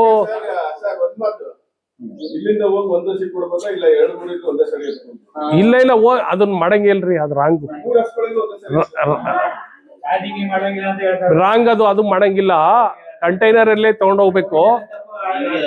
ಈಗ ಒಂದು ಹೋದ್ರೆ ಮಾಡ್ಬಿಡ್ತೀವಿ, 2-3 ಇದ್ರೆ ಒಂದೇ ಸಲ ಎತ್ಕೊಂಡೋಗಿರ್ತೀಯಲ್ಲ, ಇದು ಹಾಕಿ ತಿರ್ಗಿ 15 ನಿಮಿಷ 10 ನಿಮಿಷ ಅನಿಮಲ್ ಸ್ಕ್ರೀನಿಂಗ್ ನೋಡ್ಬೇಕಲ್ಲ ನಮ್ಮ. ಫಸ್ಟ್ ಅದಕ್ಕೆ ಇನ್ಫೆಕ್ಷನ್ ಐತೆ ಅದೆಲ್ಲ 10 ನಿಮಿಷ 5 ನಿಮಿಷ ಆತೈತೆ. ಗಾಬರಿ ಆಗದಂಗ ನೋಡ್ಕೋಬೇಕು. ಇದೆಲ್ಲ ಮಾಡಾರ ಯಾರಮ್ಮ? ಅಲ್ಲೇ 10 ನಿಮಿಷ ಆಗೋಗ್ಬಿಡ್ತೈತಿ. ನೀನ್ ಸಾಮಾನ್ಯ ಹೆಂಗ ಆಗ್ತೀಯಮ್ಮ? ಇಲ್ಲ 5 ನಿಮಿಷ ಆಗೈತಿ ಅಂತ ಇಟ್ಕೊಳ್ಳೋಣ. ಒಂದೇ ಅನಿಮಲ್ಗೆ ಹಾಕ್ತೀನಿ ಅಂದ್ರೂ ಅದು ಸ್ಕ್ರೀನಿಂಗ್ ಮಾಡ್ಬೇಕಲ್ಲ. ಗಾಬರಿ ಆಗದಂಗ 10 ನಿಮಿಷ ಆಗೋಗ್ಬಿಡ್ತೈತಲ್ಲಮ್ಮ. 10-15 ನಿಮಿಷ ಆಗ್ಬಿಟ್ರೆ ಅದು ಫಲ ಧರಿಸೋದು ಬಹಳ ಕಷ್ಟ. ಇದು ಐ ಆಮ್ ವೆರಿ ಸೀರಿಯಸ್. ಯಾರ್ ಡಾಕ್ಟ್ರು 3 ತಿಂಗಳು ಇದೆಯಲ್ಲಪ್ಪ, ಏನ್ ಹೇಳ್ಕೊಟ್ಟಿದ್ಯಾ? ಹೇಳ್ರಿ, ವಾಟ್ ಈಸ್ ಯುವರ್ ಪ್ರಾಬ್ಲಮ್? ಈ ಪ್ರಾಕ್ಟೀಸ್ ಇಂದ ನಮ್ಗೆ ರಿಸಲ್ಟ್ ಬರ್ತಾ ಇಲ್ಲ. ಎಲ್ಲ ಇದ್ದೂನು ಏನು ಇಲ್ದಂಗೆ ಬದುಕ್ತಿವಿ. ಇಲ್ಲ, ಅವನು ಈ ಪಕ್ಕ ಊರಲ್ಲಿ ಇದ್ದಾನೆ ಸರ್, ಇವನಿಗೆ ಮಾಡ್ಬೋಣ ಬಿಡಿ ಸರ್. ಮಾಡ್ಬಿಡ್ರಿ. ಏ ನಾವು ನಿನಗೆ ಆಗ್ತೈತನಾ? ಒಂದು 200 ಮೀಟರ್ಸ್ ಅಷ್ಟೇ. ಇಲ್ಲೇ ಏನ್ ನಿನ್ಗೆ ಆಗ್ತೈತನಾ? ದಿನಕ್ಕೆ ಎಷ್ಟು ಮಾಡ್ತಿದ್ಯಾ? ದಿನಕ್ಕೆ ಒಂದು 4-5 ಮಾಡ್ತೇವೆ ಸರ್. ಅಲ್ಲ ಊರಲ್ಲಿ ತಿಂಗಳಿಗೆ ಈ ಊರಲ್ಲಿ ಸರ್ ಒಂದೆರಡು ತಿಂಗಳಿಗೆ ಎಷ್ಟು ಮಾಡ್ತಿದ್ದೀರಾ? ಒಂದು 40ರಿಂದ 50 ಆಯ್ತು, ನಿನಗೆ ಆಗ್ತೈತೆ ರೈಟ್. ನಿನಗೆ ಗೊತ್ತಾಗಿತ್ತಲ್ವ ಟೆಕ್ನಾಲಜಿ, ಅಪ್ಲೋಡ್ ಕರೆಕ್ಟ್ ಆಗಿ ಮಾಡ್ತಿದ್ಯಾ? ಇದೆ ಸರ್, ಚೆನ್ನಾಗಿ ಏನ್ ಹೆಸರು? 80% ಆಯ್ತು, ಚೇಂಜ್ ಮಾಡ್ಬಿಡು. Change it is a tomorrow itself. Evening change ಮಾಡಕ್ ಇದು ಬಹಳ ತಪ್ಪಮ್ಮ. ರೈತರಿಗೆ ಅನ್ಯಾಯ ಆಗ್ತೈತೆ. ಬಾರಿ ಸೀರಿಯಸ್, ಬೇಜಾರು ಮಾಡ್ಕೋಬೇಡ. ಯಾಕಂದ್ರೆ ನಾವು ಅನಿಮಲ್ ಸ್ಕ್ರೀನಿಂಗು ಮಾಡಲ್ಲ. ಏನ್ರಿ ಡಾಕ್ಟ್ರೇ ಮಾತಾಡ್ದಿದ್ರಿ ಹೆಂಗ್ರಿ? ಮಾತಾಡಿರಲ್ವೇನ್ರಿ ಏನ ನಡೆಯೋದು? ಮಾಡ್ರಿ ನೀವು. ಇರಪ್ಪ, ಆಮೇಲೆ ಟ್ರೈನಿಂಗ್ ಕೊಡ್ಲಿ, ಅವ್ನು ಮಾಡ್ಲಿ. ಫಸ್ಟ್ ಟ್ರೈನಿಂಗ್ ಕೊಡಕ ಅವ್ರ ಸರೋಗವರೆಗೂ ಆಗ್ಲಿ ಅದು. ಈಗ ಅವನು ದಿನಕ್ಕೆ ತಿಂಗಳಿಗೆ ಒಂದು 100-150 ಒಳಗೆ ಮಾಡ್ತಾನೆ. ಅವನು ಇಲ್ಲೇ ಇದ್ದಾನೆ, ಅವನಿಗೆ ಅನುಭವ ಐತಿ, ಚೆನ್ನಾಗಿ ಎಲ್ಲ ಮಾಡ್ತಾನೆ. ಅವನು ಆದ್ಮೇಲೆ ನೀವು ಲೆಕ್ಕಾಚಾರ ಮಾಡ್ರಿ. ಅವನದು ಕೆಲಸ ಕೈ ಗುಣ ನೋಡ್ರಿ, ಟೈಮಿಗೆ ಸರಿಯಾಗಿ ಮಾಡ್ತಾನೆ ಅಂತ ನೋಡ್ರಿ. ಹಾ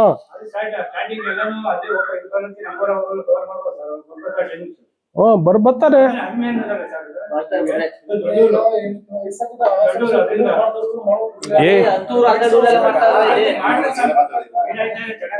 ಇಂಥ ಊರುಗಳು ಸ್ವಲ್ಪ ಊರು ಮಾಡ್ತಾವ್ರೆ. ಅವ್ರಲ್ಲಿ ಅಲ್ಲಿ ಇದಾರಲ್ಲ ಉಳ್ಗೊಲೆಯವರು, ಕೂತ್ಕೊಂಡ್ರೆ ಗೌಡ್ರೆ, ಅದು ನಮ್ ಕೆಲಸ ನಾವು ಮಾಡಿಸ್ಕೊಡ್ತೀವಿ ಬಿಡಿ.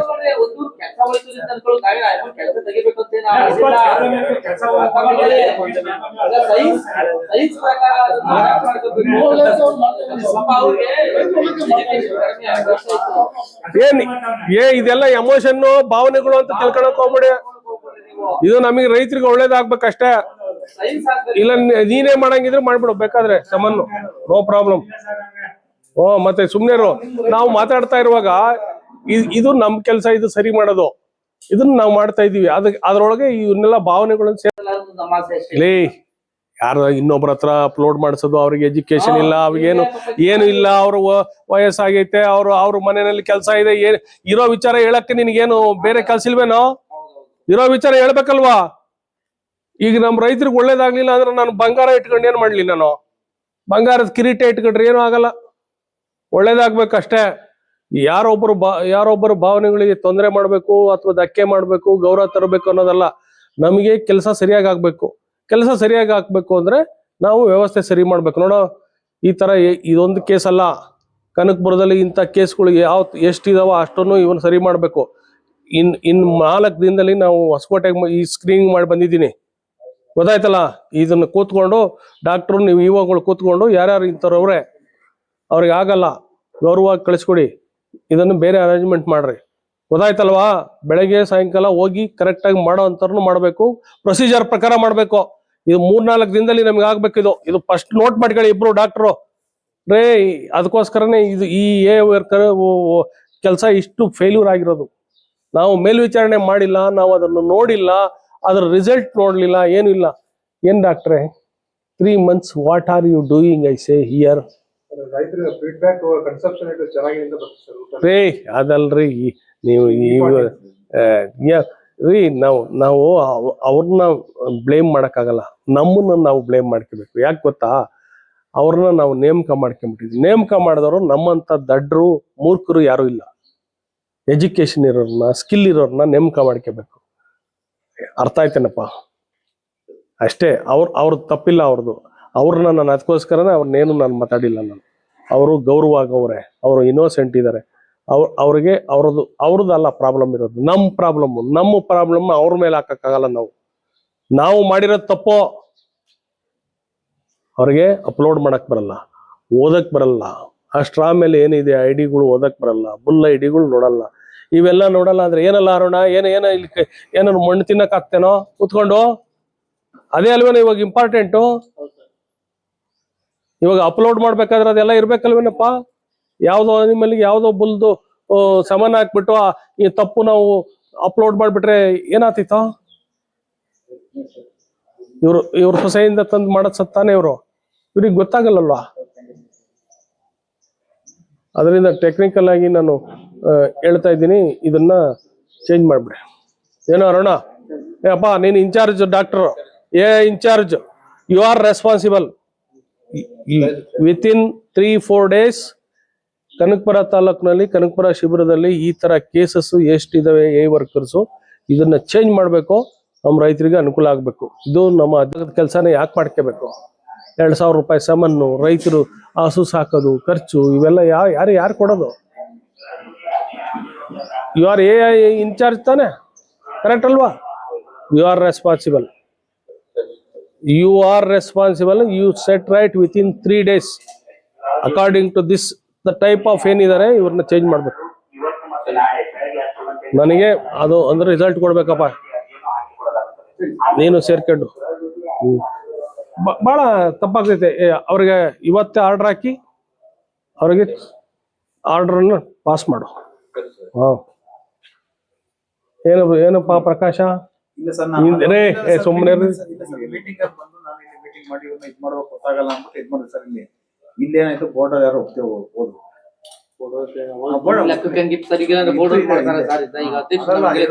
ಬೋರ್ಡ್ಗೆ ಅದಕ್ಕೆ ಸಂಬಂಧ ಇಲ್ರಿ. ನೀವು ಟೆಕ್ನಿಕಲ್ ಆಗಿ ಡಾಕ್ಟರ್ ಆಗಿ ಕೆಲಸ ಮಾಡ್ಬೇಕು. ಡಾಕ್ಟರ್ ಕೆಲಸ ಮಾಡ್ರಿ ಅಂದ್ರೆ ಬೋರ್ಡ್ ಅಂತೀರಾ. ಬೋರ್ಡ್ ಮೇಲೆ ಯಾಕೆ ಎತ್ತಾಕ್ತೀರಾ? ಬೋರ್ಡ್ನವ್ರಿಗೆ ಏನ್ ಗೊತ್ತೈತ್ರಿ? ಅವ್ರಿಗೆ ದನ ಮೇಸೋದೇ ಗೊತ್ತಿಲ್ಲ, ಹುಲ್ಲು ಹಾಕೋದೇ ಗೊತ್ತಿಲ್ಲ. ನೀವು ಬೋರ್ಡ್ನವ್ರ ಮೇಲೆ ಯಾಕೆ ಕೇಳ್ತೀರಾ? ನೋ, ಇದು ಯಾವುದೇ ವಿಚಾರ ಅಲ್ಲ. ವಿಚಾರ ಇರೋದು ಇಷ್ಟೇ, ನಾವು ಅವ್ರಿಗೂ ಸಂತೋಷ ಸಿಗ್ಬೇಕು. ಇವ್ರಿಗೆ ಸಂತೋಷ ಕೆಲಸದಲ್ಲಿ ಸಿಗ್ಲಿಲ್ಲ ಅಂದ್ರೆ ಅವ್ರು ಇದ್ದು ಸತ್ತಂಗೆ ಅಲ್ವೇನ್ರಿ? ಅವ್ರಿಗೇನು ಸಂತೋಷ ಸಿಗ್ಲಿಲ್ಲ ಅಂದ್ರೆ ಏನಾಗ್ತಿತ್ರಿ? ರಿಸಲ್ಟ್ ಬರ್ಬೇಕಲ್ವೇನಪ್ಪ? ಮ್ಯಾಪಿಂಗ್ ಮಾಡೋದು ಟ್ಯಾಬ್ ಅಲ್ಲಿ ಅವೆಲ್ಲ ಮುಂದೆ ನೀವೇನು ಹೊಟ್ಟಿದ್ರಲ್ಲ ಸರ್, ಈಗ ಸಿಸ್ಟಮ್ ಮಾಡೋದಕ್ಕೆ ಅವಾಗ ಹೇಳ್ಕೊಂಡು ಹೋಗಕ್ ಆಗಲ್ಲ, ಕಷ್ಟ ಇದೆ. ಈಗಲೇ ನಿನ್ 3 ದಿನದಲ್ಲಿ ಅದೇ ಹೇಳ್ಕೊಂಡು ಹೋಗೋದಕ್ಕೆ ಬೇರೆ ಅದು ಆ ಸಿಸ್ಟಮು. ಇನ್ನು ಡಾಕ್ಟರ್ಗಳು ರಿಪೋರ್ಟ್ ಮಾಡ್ಬೇಕು, ಡಾಕ್ಟರ್ ಹೇಳಿದ್ಮೇಲೆ ಹೋಗಿ ಸಮನ್ ಮಾಡ್ಬೇಕು, ಡಾಕ್ಟ್ರಿಗೆ ರಿಪೋರ್ಟ್ ಮಾಡ್ಬೇಕು. ಇವೆಲ್ಲ ಈ ಸಿಸ್ಟಮ್ ಬಂದ್ಬಿಡ್ತೈತಿ. ಇವಾಗೆಲ್ಲ ಕೂಪನ್ ಹಾಕಿ ಮಾಡ್ತಿದ್ರಲ್ಲ, ಹಂಗ್ ಮಾಡಿಸ್ತೀವಿ. ಇವಾಗ ಕಂಟ್ರೋಲ್ ಬೇರೆ ತರ ತಗೊಂಡ್ಬಿಡ್ತೀವಿ ಇವಾಗ. ಸೊ ಇದೆಲ್ಲ ಆಗಲ್ಲ. ಇವಾಗ ಏನಿದ್ರು ಸಿಸ್ಟಮ್ ಟೋಟಲಿ ಜನರೇಟ್ ಆಗ್ತೈತೆ. ಬಹಳ ಮುಂದಕ್ಕೆ ಬಂದ್ಬಿಡ್ತೀರ ನೀವು. ಹಿಂದೆ ಏನು ಎಲ್ಲೋ ಹೋಗಿದ್ರಲ್ಲ ನೀವು, ಎಲ್ಲೂ ಯಾರಿಗೂ ಸಿಕ್ಕಿರ್ಲಿಲ್ಲ, ಯಾರು ನಿಮ್ಮನ್ನು ಕೇಳ್ತೂ ಇರ್ಲಿಲ್ಲ, ಇವ್ರಿಗೆ ಬೇಕು ಆಗಿರ್ಲಿಲ್ಲ. ಈಗ ಇದೇ ಪಾಯಿಂಟ್ ಇರೋದು. ಇವಾಗ ನಾವು ಬ್ರೀಡ್ ಡೆವಲಪ್ ಮಾಡಲೇಬೇಕು, ಹೆಣ್ಣು ಕರುಗಳು ಜಾಸ್ತಿ ಬರಲೇಬೇಕು, ರೈತರಿಗೆ ಆದಾಯ ಬರಲೇಬೇಕು. ಇದು ಲೆಕ್ಕಾಚಾರ. ಇವಾಗ ಏನ್ ಮಾಡ್ತೀಯ? ಇನ್ 3 days ಒಳಗೆ ಮನು ಕುಮಾರ್ ವಿಚಾರ ಇರೋದು ಅರ್ಥ ಆಯ್ತಾ ನಿಮ್ಗೆ? ನನಗೆ ಈ ಊರಿಗೆ ಅದಕ್ಕೆ ಫೀಲ್ಡ್ಗೆ ಹೋಗ್ರಿ ಅಂತ ನಮ್ಮ ಅಧ್ಯಕ್ಷರು ಯಾವಾಗ್ಲೂ ಹೇಳೋದು. ಫೀಲ್ಡ್ಗೆ ಹೋಗ್ರಿ, ಅಲ್ಲಿ ಏನೋ ಗೊತ್ತಾಗ್ತದೆ ಅಂತ. ನಿಜವಾಗ್ಲೂ ಇದನ್ನ ಹೇಳ್ತಾರೆ ಯಾವಾಗ್ಲೂ. ಇವತ್ತು ನನಗೆ ಇಲ್ಲಿ ಕನಕಪುರದ್ದು ದರ್ಶನ ಆಯ್ತು. ಒಂದು ಅಗಳನ್ನ ನೋಡಿದ್ರೆ ಸಾಕು ಬೆಂದೈತಿ ಅಂತ. ಇಲ್ಲಿ ಬಹಳ ಸೀರಿಯಸ್ ಪ್ರಾಬ್ಲಮ್ ಐತೆ ಕನಕಪುರದಲ್ಲಿ ಎ ವರ್ಕರ್ಸ್ದು. You take seriously. ಅರ್ಥ ಆಯ್ತಲ್ವಾ? ಇದನ್ನ ಸರಿ ಮಾಡ್ಬೇಕು. ಬೋತ್ ಇನ್ನೆಲ್ಲ ಎಲೆಕ್ಟ್ರಾನಿಕ್ ಅಂದ್ರೆ ಟೋಟಲಿ ಡಿಜಿಟಲ್ ಪ್ಲಾಟ್ಫಾರ್ಮ್ ನಲ್ಲೇ ಕೆಲಸ ಮಾಡ್ಬೇಕಾಗ್ತಿವ್ರು.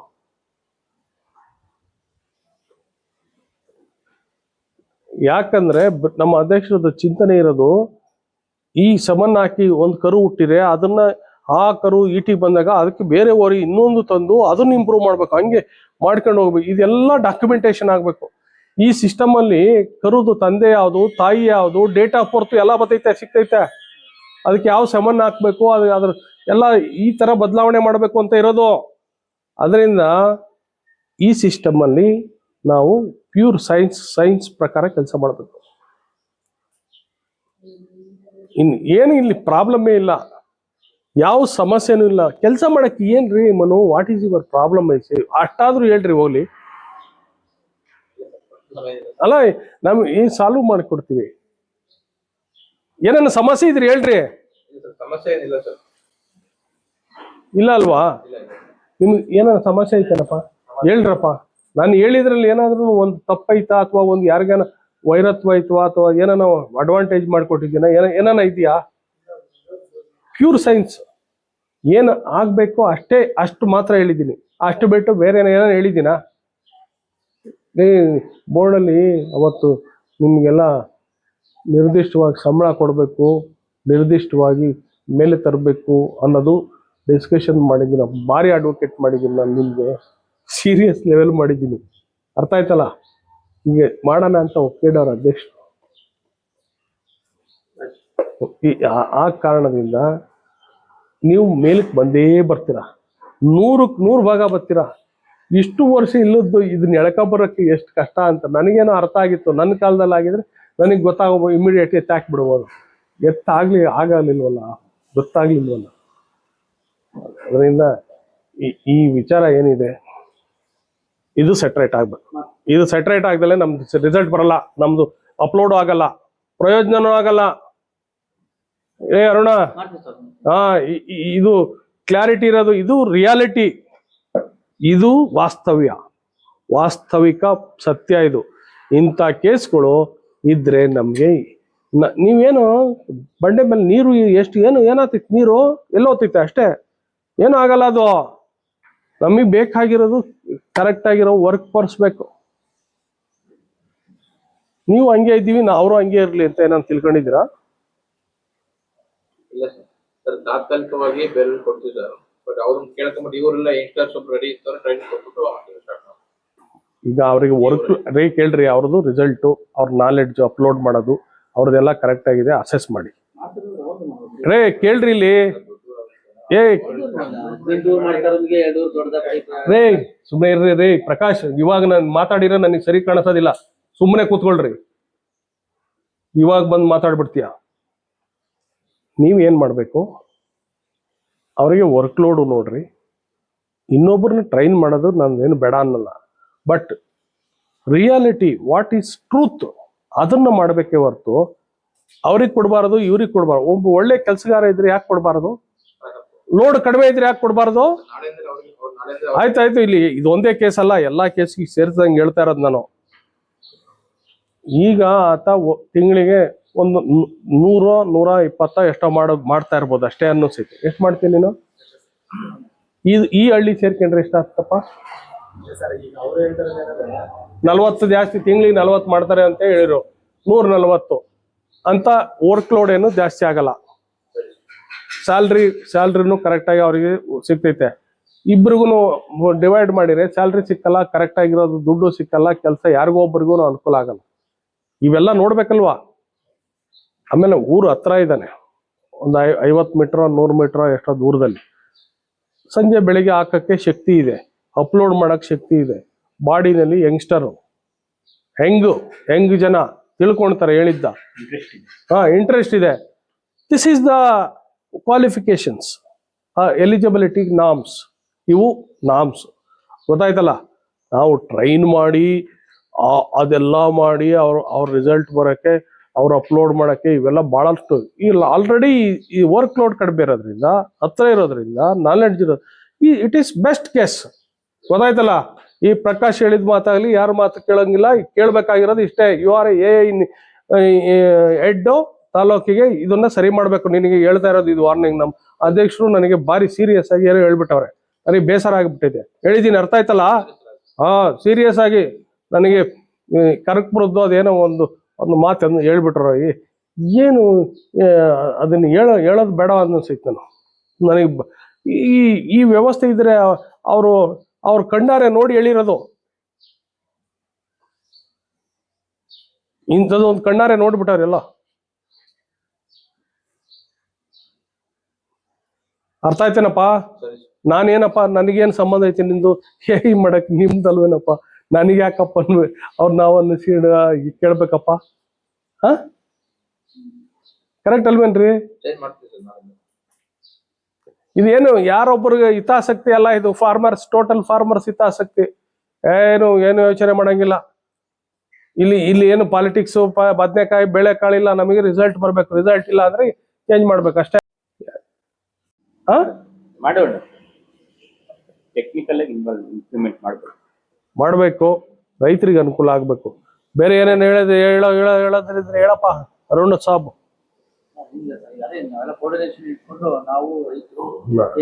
ನನಗೆ ಗೊತ್ತಿಲ್ಲ ಇದು ಪ್ರಾಬ್ಲಮ್. ಈ ಪ್ರಾಬ್ಲಮ್ ಇನ್ನು 3 ದಿನ ಇದಕ್ಕೆ ಈ ಕೇಸ್ ಆಯ್ತು. ಇನ್ನು ತಾಲೂಕಾಗಿರೋ 3 ದಿನದೊಳಗೆ ಈ ತರ ಎಷ್ಟು ಕೇಸ್ ಅವೆ ಅಷ್ಟನ್ನು ಸರಿ ಮಾಡ್ಬೇಕು. ಈ ಕೇಸ್ ಇವು ಆಗೋಯ್ತಿದು, ಇದು ಬಿಟ್ಬಿಡು. ಇಂಥದ್ದು ಒಂದು ಏನನ ಕೇಸ್ ಇತ್ತು ಅಂದ್ರೆ I think I take serious action against you and you both. ಏನಪ್ಪಾ, ಮಾಡ್ತೀವಿ ಸರ್. ನಾನು 3 ದಿನದೊಳಗೆ ನನಗೆ ಇದು ಕ್ಲಾರಿಟಿ ಬೇಕು, ಬಹಳ ಕ್ಲಾರಿಟಿ ಬೇಕು. ಯಾಕೆ ಇದೊಂದು ಕ್ಲಾರಿಟಿ ಆದ್ರೆ ಪ್ಲಾಟ್ಫಾರ್ಮ್ ಕರೆಕ್ಟಾಗಿ ನಡೀತಿದೆ ಅಷ್ಟೇ, ಬೇರೆ ಏನಿಲ್ಲ. ಇದನ್ನ ಮಾಡೋಣ ನಾವು, ಇವ್ರಾಗ ಮಾಡಿ ಬಹಳಷ್ಟು ಇದೊಂದು ಅನುಭವ ನಮಗೆ ಬಹಳ ಜಾಸ್ತಿ ಕೊಟ್ಟು ನಮ್ಗೆ ಯಾಕೆ ಈ ತರ ಅಪ್ಲೋಡ್ ಆಗ್ತಿಲ್ಲ ಏನು ಅನ್ನೋದು ನಾವು ಬಹಳ ನೋಡ್ತಿದ್ವಿ. This is very serious case. ನನಗೆ ಅರ್ಥ ಆಗೋಗ್ಬಿಡ್ತು. ನಮ್ಮ ಅಧ್ಯಕ್ಷರು ಹೇಳಿದ್ರು, ಇಲ್ಲಿ ಕನಕಪುರದಲ್ಲಿ ನಮ್ಮ ರೆಡ್ಡಿ ಅವರು ಹೇಳಿದ್ರು, ಸಹ ಅಲ್ಲಿ ಸ್ವಲ್ಪ ಟ್ರೈನಿಂಗ್ ಕೊಡ್ಬೇಕು ಸಹ, ವರ್ಕರ್ ಸ್ವಲ್ಪ ಅಪ್ಗ್ರೇಡ್ ಆಗಿಲ್ಲ ಸರ್ ಅಂತ. ಇನ್ನು ಸುಮಾರು ಜನ ಹೇಳಿದ್ರು. ನನಗೆ ಇವಾಗ ಅರ್ಥ ಆಯ್ತು, ಇದು ಓಡ ಕುದುರೆಗಳಲ್ಲ, ಓಡ ಕುದುರೆಗಳು ಬೇಕು ನಮ್ಗೆ. ಚೇಂಜ್ ಇಟ್, ಗೊತ್ತಾಯ್ತಾ? ಓಡ ಕುದುರೆಗಳು ಬೇಕು. ಇವು ಓಡಕ್ಕೆ ಶಕ್ತಿ ಇಲ್ಲ, ಅವು ಒಳ್ಳೆವೇ, ಸುಮ್ಮನೆ ಇರ್ತವೆ, ಏನು ಮಾಡೋಕ್ಕಾಗಲ್ಲ ಅವು ಅಷ್ಟೇ. ಒಳ್ಳೇದು ಇಟ್ಕೊಂಡು ನಾನೇನು ಮಾಡೋಕ್ಕಾಗ್ತೈತೆ, ನೀನೇನು ಮಾಡೋಕ್ಕಾಗ್ತೈತೆ? ಆಗಲ್ಲ ತಾನೆ. ನಿಮ್ಮ ಏರಿಯಾದಲ್ಲಿ ಏನು ಇದಾರೆ ವರ್ಕರ್ಸು ಅನಲೈಸ್ ಮಾಡಿ ಅವ್ರಿಗೆ ರಿಪೋರ್ಟ್ ಮಾಡಿ ಸರಿ ಮಾಡಬೇಕು. ಇದು ಕುಂತ್ಕೊಂಡು ಕಣ್ಣು ಬಿಟ್ಕೊಂಡು ಹಿಂಗೆ ನೋಡ್ಕೊಂಡು ಕೂತ್ಕೊಳ್ಳೋ ಅಂತ ವ್ಯವಸ್ಥೆ ಇಲ್ಲ. ಸರಿ ಮಾಡ್ಬೇಕು. ಸರಿ ಮಾಡಲಿಲ್ಲ ಅಂದ್ರೆ ಅನುಭವಿಸ್ಬೇಕಾದ್ರೆ doctor is responsible for worker working ಇದು ಎಫಿಷಿಯನ್ಸಿ. ಮತ್ತೆ ಡಾಕ್ಟರ್ ಈಸ್ ರೆಸ್ಪಾನ್ಸಿಬಲ್, 100% ರೆಸ್ಪಾನ್ಸಿಬಲ್. ಗೊತ್ತಾಯ್ತಲ್ವಾ? 2 ದಿನ ಏನೋ ತಿಳ್ಕೊಂಡಿದ್ರಿ ನೀವು. ಇದು ಬೇರೆ. ಅಧ್ಯಕ್ಷರು, ಈ ಸೊಸೈಟಿ ಅಧ್ಯಕ್ಷರು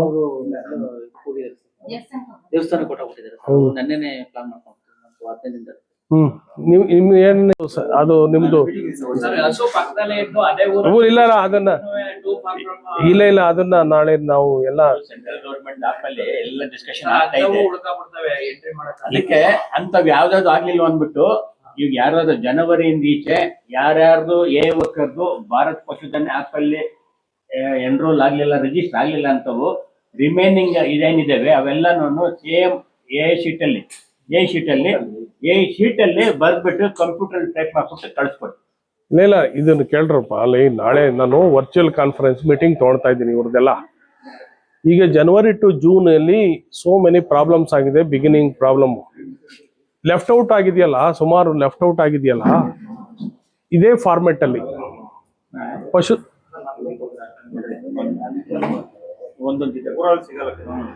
ಪಶುಧನ್ ಆಪ್ ಅಲ್ಲಿ ಜನವರಿಯಿಂದ ಜೂನ್ ವರೆಗೆ ಏನು ಫಾರ್ಮೆಟ್ ಐತಲ್ಲ ಪಶುಧನ್ ಆಪ್ ಅಲ್ಲಿ, ಆ ಫಾರ್ಮೆಟ್ ಅಲ್ಲಿ ನೀವು ಇವ್ರ ಆಫೀಸಿಗೆ ಬಂದ್ಬಿಟ್ಟು ಕಂಪ್ಯೂಟರ್ನಲ್ಲಿ ಫೀಡ್ ಮಾಡಬೇಕು. AI ಮಾಡಿರೋದು, PD ಆಗಿರೋದು ಎಲ್ಲ ಕಂಪ್ಯೂಟರ್ನಲ್ಲಿ ಡಾಕ್ಯುಮೆಂಟ್ ಆಗಬೇಕು. ಕರು ಹುಟ್ಟಿದ ಮೇಲೂ ಕೂಡ ಅದೇ ಥರ ಡಾಕ್ಯುಮೆಂಟ್ ಆಗಬೇಕು. ಇದನ್ನ ಡಾಕ್ಯುಮೆಂಟೇಶನ್ ಅಪ್ಡೇಟ್ ಎಲ್ಲಿ ಬೇಕಾದ್ರೂ ಯಾರು ಬೇಕಾದ್ರೂ ಚೆಕ್ ಮಾಡ್ಕೋಬಹುದು. ಲೆಫ್ಟ್ ಔಟ್ ಆಗೋಗಿರೋದು, ಮಾಡಕ್ ಆಗದೇ ಇಲ್ಲ ಅಂತ ಇರೋದು, ಇದನ್ನ 1 ತಿಂಗಳಲ್ಲಿ 200-300 ಇರ್ತವೆ. ಒಂದೊಂದು ನಿಮ್ಮದು ಕ್ಯಾಂಪ್ಗಳಲ್ಲಿ 500 ಇರ್ಬೋದು ನಿಮ್ಮದು, ಯಾರಿಗ್ ಗೊತ್ತು. ಬೋತ್ AI ಮತ್ತೆ PD 2 ಮಾಡಬೇಕು. ಮಾಡಿ ಈ ಲೆಫ್ಟ್ ಔಟ್ ಅಲ್ಲಿ ಎಷ್ಟು AI ಮಾಡಿದೀವಿ, ಎಷ್ಟು PD ಆಗಿದೆ, ಎಷ್ಟು % ಆಗಿದೆ ಅನ್ನೋದು ಕಂಡಿಡೀರಿ. ಮತ್ತೆ ನೀವೇನು ಭಾರತ್ ಪಶುಧನಲ್ಲಿ ಏನು ಎಂಟ್ರಿ ಮಾಡಿದ್ರೆ ಅದಕ್ಕೆ PD ಮಾಡಿ ಕಂಡಿಡೀರಿ. ಟೋಟಲ್ ಇವೆರಡು ಮಾಡಿ ಇಷ್ಟು ಸಮನ್ ಮಾಡಿದೀವಿ. ಜನವರಿಯಿಂದ ಜೂನ್ ವರೆಗೆ ಇಷ್ಟು ಸಮನ್ AI ಆಗಿದೆ, ಇಷ್ಟು PD ಇದೆ, ಇಷ್ಟು % ಇದೆ ಅಂತ ಹೇಳಿ. This is the process. ಇದನ್ನ ಕಂಪ್ಯೂಟರ್ನಲ್ಲಿ ಫೀಡ್ ಮಾಡ್ಲೇಬೇಕು ಇವಾಗ ನಿಮ್ಮ ಕಂಪ್ಯೂಟರ್ಗಳಲ್ಲಿ. ಅರ್ಥ ಆಯ್ತಾನ ಹೇಳಿದ್ದು? ಇದು ನಾಳೆ ಇವರಿಗೆ ಹೇಳ್ತೀವಿ ಇವಾಗ. ನಾಳೆ ಹೇಳ್ತೀನಿ ನಾನು ಇದನ್ನ. ಇವಾಗ ಇಲ್ಲಿ ಬಂದಿರೋದಕ್ಕೆ ಕೇಳಿದಕ್ಕೆ ಹೇಳ್ತಾ ಇರೋದಷ್ಟೇ. ಅವಾಗ ಡಾಕ್ಯುಮೆಂಟೇಶನ್ ಆಯ್ತಲ್ಲ, ಇದು ಅಥೆಂಟಿಕೇಟೆಡ್ ಡಾಕ್ಯುಮೆಂಟ್ ತಾನೇ ಅದು. ಈಗ those are not entered in Bharat Pashudhan, this same Bharat Pashudhan ಇರುವಂತ ಆಫ್ಟರ್ ಫಾರ್ಮೆಟ್ ಎಲ್ಲನೂ ನಮ್ಮ ಕಂಪ್ಯೂಟರ್ ಶೀಟ್ ಅಲ್ಲಿ ಒಂದು ಟೈಪ್ ಮಾಡ್ಬಿಟ್ಟು ಇಟ್ಕೊಬೇಕು. One time only one time. ಯಾವ ಲೊಕೇಶನ್ ಅವು ಇವೆಲ್ಲ ಏನು ತೊಂದರೆ ಆಗಿರುತ್ತೋ ಅಂತವೆಲ್ಲನೂ ಬೇರೆ ರೀತಿ ಕೊಟ್ಟರೆ ನಮ್ಗೆ ಯುಟಿಲಿಟಿ ಬೇಕಾಗುತ್ತೆ, ಯೂಸ್ ಮಾಡಿರೋದು ಡಾಟಾ ಬೇಕಾಗುತ್ತೆ. ಈಗ ಅದು ಒಂದೇ ಒಂದು ವಿಚಾರಕ್ಕೆ ಭಾರತ್ ಪಶುಧನ್ ಎಂಟರ್ ಆಗಿಲ್ಲ ತಕ್ಕಂತೆ ಕೆಲಸ ಮಾಡಿನೂ ನಾವು ಡಾಟಾ ರಿಸೋರ್ಸ್ ಬಳಕೆ ಮಾಡ್ಕೊಂಡಿಲ್ಲ ಅಂದ್ರೆ ತಪ್ಪಾಗುತ್ತೆ. ಅಲ್ವಾ? ಸೊ ಹಾಗಾಗಿ ಅಂತದನ್ನ ಲೆಫ್ಟ್ ಔಟ್ ಆಗಿರೋದನ್ನ ನೀವು ಈ ತರ ಶೀಟ್ ಅಲ್ಲಿ ಬರ್ಕೊಟ್ಬಿಟ್ಟು ಇದು ಮಾಡ್ಕೊಳ್ಳಿ. ನೀವೇ ಹೋಗಿ ಕಂಪ್ಯೂಟರ್ ಅಲ್ಲಿ ಆಪರೇಟರ್ ಇರ್ತಾರೆ, ನಿಮ್ಮ ಯೂಸರ್ ಐ ಡಿ ಹೋಗಿ ಕಂಪ್ಯೂಟರ್ಗಳು ಇದಾವೆ, ಆಫೀಸ್ ದೊಡ್ಡದಾಗೈತೆ, ಕೂತ್ಕೊಳ್ರಿ ಕಂಪ್ಯೂಟರ್ ಮುಂದೆ ಕೂತ್ಕೊಂಡು ಟೈಪ್ ಮಾಡ್ರಿ, ಅದನ್ನ ಸೇವ್ ಮಾಡ್ರಿ, PD ಚೆಕ್ ಮಾಡಿ ಹೋಗಿ ಅಪ್ಲೋಡ್ ಮಾಡ್ರಿ, ನೀವೇ ಮಾಡ್ರಿ. ಅರ್ಥ ಆಯ್ತಾ? ಅಷ್ಟೇ, ಯಾರು ಮಾಡೋದೇ ಬೇಡ, ಇವರೇ ಮಾಡ್ಲಿ. ಇವ್ರಿಗೆ ಕ್ರಿಯೇಟ್ ಮಾಡ್ಕೊಡ್ರಿ ಫೆಸಿಲಿಟಿ. ಇವ್ರದ್ದು ಯೂಸರ್ ಐ ಡಿ, ಒಬ್ಬೊಬ್ರದ್ದು ಯೂಸರ್ ಐ ಡಿನಲ್ಲಿ ಆ ತರ ಮಾಡ್ಕೊಂಡು ಹೋಗ್ರಿ ಮಂತ್ ವೈಸ್. ನೀವೇನು ಬರ್ಕೊಂಡಾನ ಹೋಗ್ರಿ, ಏನಾನ ಮಾಡ್ರಿ, ಒಟ್ಟಿನಲ್ಲಿ ಡಾಕ್ಯುಮೆಂಟೇಶನ್ ಕಂಪ್ಯೂಟರ್ ನಲ್ಲಿ ಫೀಡ್ ಇರಬೇಕು. ಅದನ್ನ ಟ್ರಾನ್ಸ್ಫರ್ ಮಾಡ್ಬೇಕು, ಡಾಟಾನ ಎಲ್ಲಿ ಬೇಕಾದ್ರೂ ಟ್ರಾನ್ಸ್ಫರ್ ಮಾಡ್ಬೋದು. ಒಂದು ಟೈಮು ನಾವು ಭಾರತ್ ಪಶುಧನರನ್ನ ಕೇಳಿ ಅಲ್ಲಿಗೆ ಮೈಗ್ರೇಟ್ ಮಾಡ್ಬೋದು. ಇದನ್ನ ಅರ್ಥ ಆಯ್ತಲ್ಲ? ಅದರಲ್ಲಿ ಎಲ್ಲ ಇರ್ತೈತೆ, ಎಲ್ಲ ಮಾಹಿತಿನೂ ಇರ್ತೈತೆ. ಅದರಿಂದ ಇನ್ನು ಮುಂದೆ ಎಲ್ಲ ಡಾಕ್ಯುಮೆಂಟೇಶನ್ ಮಾಡ್ಬೇಕಾಗಿರೋದ್ರಿಂದ, ಇದೆಲ್ಲ ಆಗಿರೋದ್ರಿಂದ ಈ ಕೆಲಸ ಮಾಡ್ರಿ. ಇನ್ನೇನು ಬೇರೆ ಏನು ತಪ್ಪೇನು ತಿಳ್ಕೊಳಕ್ ಹೋಗ್ಬೇಡ್ರಿ. ಅರ್ಥ ಆಯ್ತಲ್ಲ? ಅದರಿಂದ ಏನು ಬೇಜಾರು ಮಾಡ್ಕೊಳಕ್ ಹೋಗ್ಬೇಡ್ರಿ ಮೇಡಮ್ನವ್ರೆ, ಬೇಜಾರು ಮಾಡ್ಕೊಳಕ್ ಹೋಗ್ಬೇಡ್ರಿ. ಯಾಕಂದ್ರೆ ಈ ಹೊಸ ಬದುಕು ಇವಾಗ ಬೇರೆ ತರ ಬದುಕು, ನಮ್ಮ ಕಾಲದ್ದೆಲ್ಲ ಹೋಯ್ತು. ಎಲ್ಲ ಯಂಗ್ಸ್ಟರ್ಸ್ ಬೇರೆ ಬದುಕು. ಒಳ್ಳೇದಾಗ್ಲಿ ರೈತರಿಗೆ, ಬೇಜಾರು ಮಾಡ್ಕೋಬೇಡಿ. ಬೆಂಗಳೂರು ಸಹಕಾರ ಹಾಲು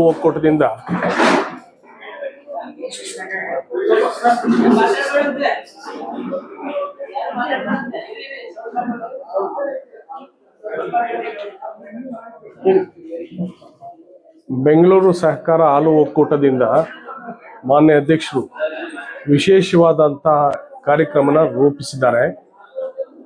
ಅದರಲ್ಲಿ ಬಹು ಪ್ರಮುಖವಾಗಿ ಸೆಕ್ಸ್ ಸಮನ್ನನ್ನು 100% ಉಪಯೋಗಿಸಬೇಕು ಮತ್ತು ಹೆಣ್ಣು ಕರುಗಳ ಜನನ ಮಾತ್ರ ಆಗಬೇಕು, ಬ್ರೀಡ್ ಡೆವಲಪ್ ಆಗಬೇಕು. ಒಟ್ಟಾರೆ ಬ್ರೀಡ್ ಹೆಣ್ಣು ಕರುಗಳ ಜನನ ಆಗಿ ರಾಸುಗಳ ಸಂಖ್ಯೆ ಹೆಚ್ಚಾಗಬೇಕು. ಆ ಮುಖಾಂತರ ಹಾಲಿನ ಉತ್ಪಾದನೆ ಗುಣಮಟ್ಟ ಹೆಚ್ಚಾಗಿ ರೈತರಿಗೆ ಲಾಭ ಆಗಬೇಕು ಅನ್ನೋ ಒಂದು ಉದ್ದೇಶದಿಂದ ಮಹದಾಸೆಯನ್ನು ಇಟ್ಕೊಂಡು ಮಾನ್ಯ ಅಧ್ಯಕ್ಷರಾದ DK ಸುರೇಶ್ ಅವರು ಈ ಕಾರ್ಯಕ್ರಮನ ರೂಪಿಸಿದ್ದಾರೆ. ಇದನ್ನ ಕಾರ್ಯಗತಗೊಳಿಸಕ್ಕೆ ನನಗೆ ನೇಮಕ ಮಾಡಿಕೊಂಡಿದ್ದಾರೆ. ಈ ಕಾರ್ಯಕ್ರಮನ ನಾವು ಹಳ್ಳಿನಲ್ಲೂ ರೈತರಿಗೆ ಮತ್ತೆ ನಮ್ಮ AI ಕಾರ್ಯಕರ್ತರಿಗೆ, ಪಶುವೈದ್ಯರಿಗೆ, ವಿಸ್ತರಣಾಧಿಕಾರಿಗಳಿಗೆ ಸರಿಯಾದ ಶಿಕ್ಷಣ ಮತ್ತೆ ತಿಳುವಳಿಕೆ ಕೊಡೋ ಮುಖಾಂತರ ಜಾರಿ ಮಾಡ್ತಾ ಇದ್ದೀವಿ. ಇದರಿಂದ ಬಹಳಷ್ಟು ಬದಲಾವಣೆಗಳು ಆಗ್ತಾ ಇದೆ. ಈಗಾಗಲೇ 5-6 ತಿಂಗಳಾಗಿದೆ ಈ ಕಾರ್ಯಕ್ರಮ ಪ್ರಾರಂಭ ಆಗಿ.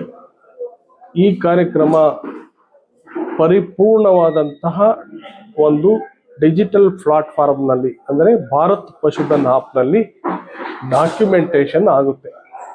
ಡಾಕ್ಯುಮೆಂಟೇಶನ್ AI ಮಾಡೋದು, ಫಲ ಪರೀಕ್ಷೆ ಮಾಡೋದು ಮತ್ತು ಕರು ಜನನ, ಕರುವಿನ ಟ್ಯಾಗ್ ನಂಬರು, ಫೋಟೋ, ಈ ಎಲ್ಲ ವಿಚಾರಗಳು ಕೂಡ ಭಾರತ್ ಪಶುಧನ್ ಆ್ಯಪ್ನಲ್ಲಿ ಅಪ್ಲೋಡ್ ಆಗ್ತೈತೆ. ಈ ದಾಖಲೆ ಆಗೋದ್ರಿಂದ ನಮ್ಮ ರಾಸುಗಳ ಒಂದು ದಾಖಲಾತಿ ಸಿಗ್ತೈತೆ.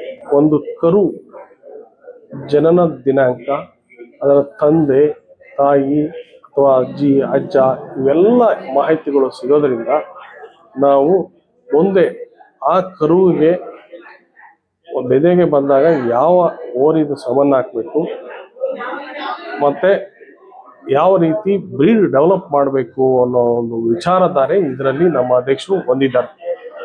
ಈ ಕಾರಣದಿಂದ ನಾವು ಈ ಕಾರ್ಯಕ್ರಮ ಬಹಳ ರೈತರ ಲಾಭದ ದೃಷ್ಟಿಯಿಂದ, ಹಾಲಿನ ಉತ್ಪಾದನೆ ಮತ್ತು ಗುಣಮಟ್ಟದ ದೃಷ್ಟಿಯಿಂದ ಮುಖ್ಯವಾಗಿರೋದ್ರಿಂದ ಪ್ರಮುಖ ವಿಷಯವೆಂದು ಪರಿಗಣಿಸಲಾಗಿದೆ. ಮತ್ತೆ ಇದನ್ನ ಕಾರ್ಯಗತನ ಮಾಡ್ತಾ ಇದ್ದೀವಿ. ಇದರಲ್ಲಿ ನಮಗೆ ಬಹಳಷ್ಟು ಅಭಿವೃದ್ಧಿಯ ಒಂದು ಮೊಟ್ಟಿ 2ನೇ ಹಂತದಲ್ಲಿ ನಾವು ಇದ್ದೀವಿ. ಈಗ ಅಂದರೆ ಟೋಟಲ್ ಡಿಜಿಟಲ್ ಪ್ಲಾಟ್ಫಾರ್ಮ್ನಲ್ಲಿ ನಾವು ಇವಾಗ ಫೀಡ್ ಮಾಡಬೇಕು ಅನ್ನೋ ಒಂದು ಅಪ್ಲೋಡ್ ಮಾಡೋ ಅಂಥ ಒಂದು ಕಾರ್ಯಕ್ರಮದಲ್ಲಿ ನಮ್ಮ ಕಾರ್ಯಕರ್ತರನ್ನ ಹುರಿದುಂಬಿಸ್ತಾ ಇದ್ದೀವಿ. ಮತ್ತು ಕಾರ್ಯಕರ್ತರಲ್ಲಿ ಕಾರ್ಯಕರ್ತರಲ್ಲಿ ಜ್ಞಾನ ಮತ್ತು ಅನುಭವಗಳನ್ನು ಜಾಸ್ತಿ ಹೇಳ್ಕೊಡ್ತಾ ಇದ್ದೀವಿ. ಈ ಮುಖಾಂತರ ಈ ಕಾರ್ಯಕ್ರಮನ ಮಾಡ್ತಾ ಇದ್ದೀವಿ. ಇವತ್ತು ಇಲ್ಲಿ ನಾಯಕನಹಳ್ಳಿನಲ್ಲಿ ಈ ಕಾರ್ಯಕ್ರಮ ಮಾಡಿ ಈ ಹಳ್ಳಿಯ ಎಲ್ಲ ರಾಸುಗಳನ್ನು ಕೂಡ ಪರೀಕ್ಷೆ ಮಾಡಿದಾಗ ಇಲ್ಲಿ ಇನ್ನೂ ಕೂಡ ಬ್ರೀಡ್ ಡೆವಲಪ್ ಮಾಡೋಕ್ಕೆ ಸಾಕಷ್ಟು ಅವಕಾಶ ಇದೆ. ಇದು ಇಲ್ಲಿ ಗಾಳಿ, ಬೆಳಕು, ನೀರು, ಮಣ್ಣು ಎಲ್ಲ ಚೆನ್ನಾಗಿರೋದ್ರಿಂದ ಅತ್ಯುತ್ತಮವಾದಂಥ ಬ್ರೀಡ್ ಡೆವಲಪ್ ಮಾಡೋಕ್ಕೆ ಸಾಕಷ್ಟು ಅವಕಾಶ ಇದೆ. ಈ ಅವಕಾಶನ ನಾವು ಇವತ್ತು ರೈತರಿಗೆ ಹೇಳ್ಕೊಟ್ಟಿದ್ದೀವಿ. ಇದನ್ನು ಮುಂದಿನ ದಿನಗಳಲ್ಲಿ ನಾವು ಈ ಬ್ರೀಡ್ ಡೆವಲಪ್ಮೆಂಟು ಮತ್ತು ಹೆಣ್ಣು ಕರುಗಳ ಜನನದ ಬಗ್ಗೆ ಭಾಳಷ್ಟು ಕಾರ್ಯಕ್ರಮ ಮತ್ತು ಆಸಕ್ತಿಯನ್ನು ಇಟ್ಕೊಂಡು ಕೆಲಸ ಮಾಡ್ತೀವಿ. ಮತ್ತು ಇದರಲ್ಲಿ ಫಲಿತಾಂಶವನ್ನು ತಂದೇ ಕೊಡ್ತೀವಿ. ಫಲಿತಾಂಶ ಬರುತ್ತೆ ಮತ್ತು ರೈತರಿಗೆ ಲಾಭ ಆಗ್ತೈತೆ. ಆ ಮುಖಾಂತರ ಹಾಲಿನ ಉತ್ಪಾದನೆ ಮತ್ತು ಗುಣಮಟ್ಟ ಜಾಸ್ತಿ ಆಗ್ತೈತೆ. ಹಳ್ಳಿಗಳಲ್ಲಿ ಉದ್ಯೋಗ ಸೃಷ್ಟಿ ಆಗ್ತೈತೆ. ಮತ್ತು ಗ್ರಾಹಕರಿಗೆ ಹಾಲು, ಗುಣಮಟ್ಟದ ಹಾಲು ಸಿಗುತ್ತೈತೆ. ಈ ಒಂದು ಮಹೋನ್ನತ ಕಾರ್ಯಕ್ರಮ ಯಶಸ್ವಿ ಆಗಬೇಕು ಅನ್ನೋದು ನನ್ನ ವೈಯಕ್ತಿಕ ಅಭಿಮತ.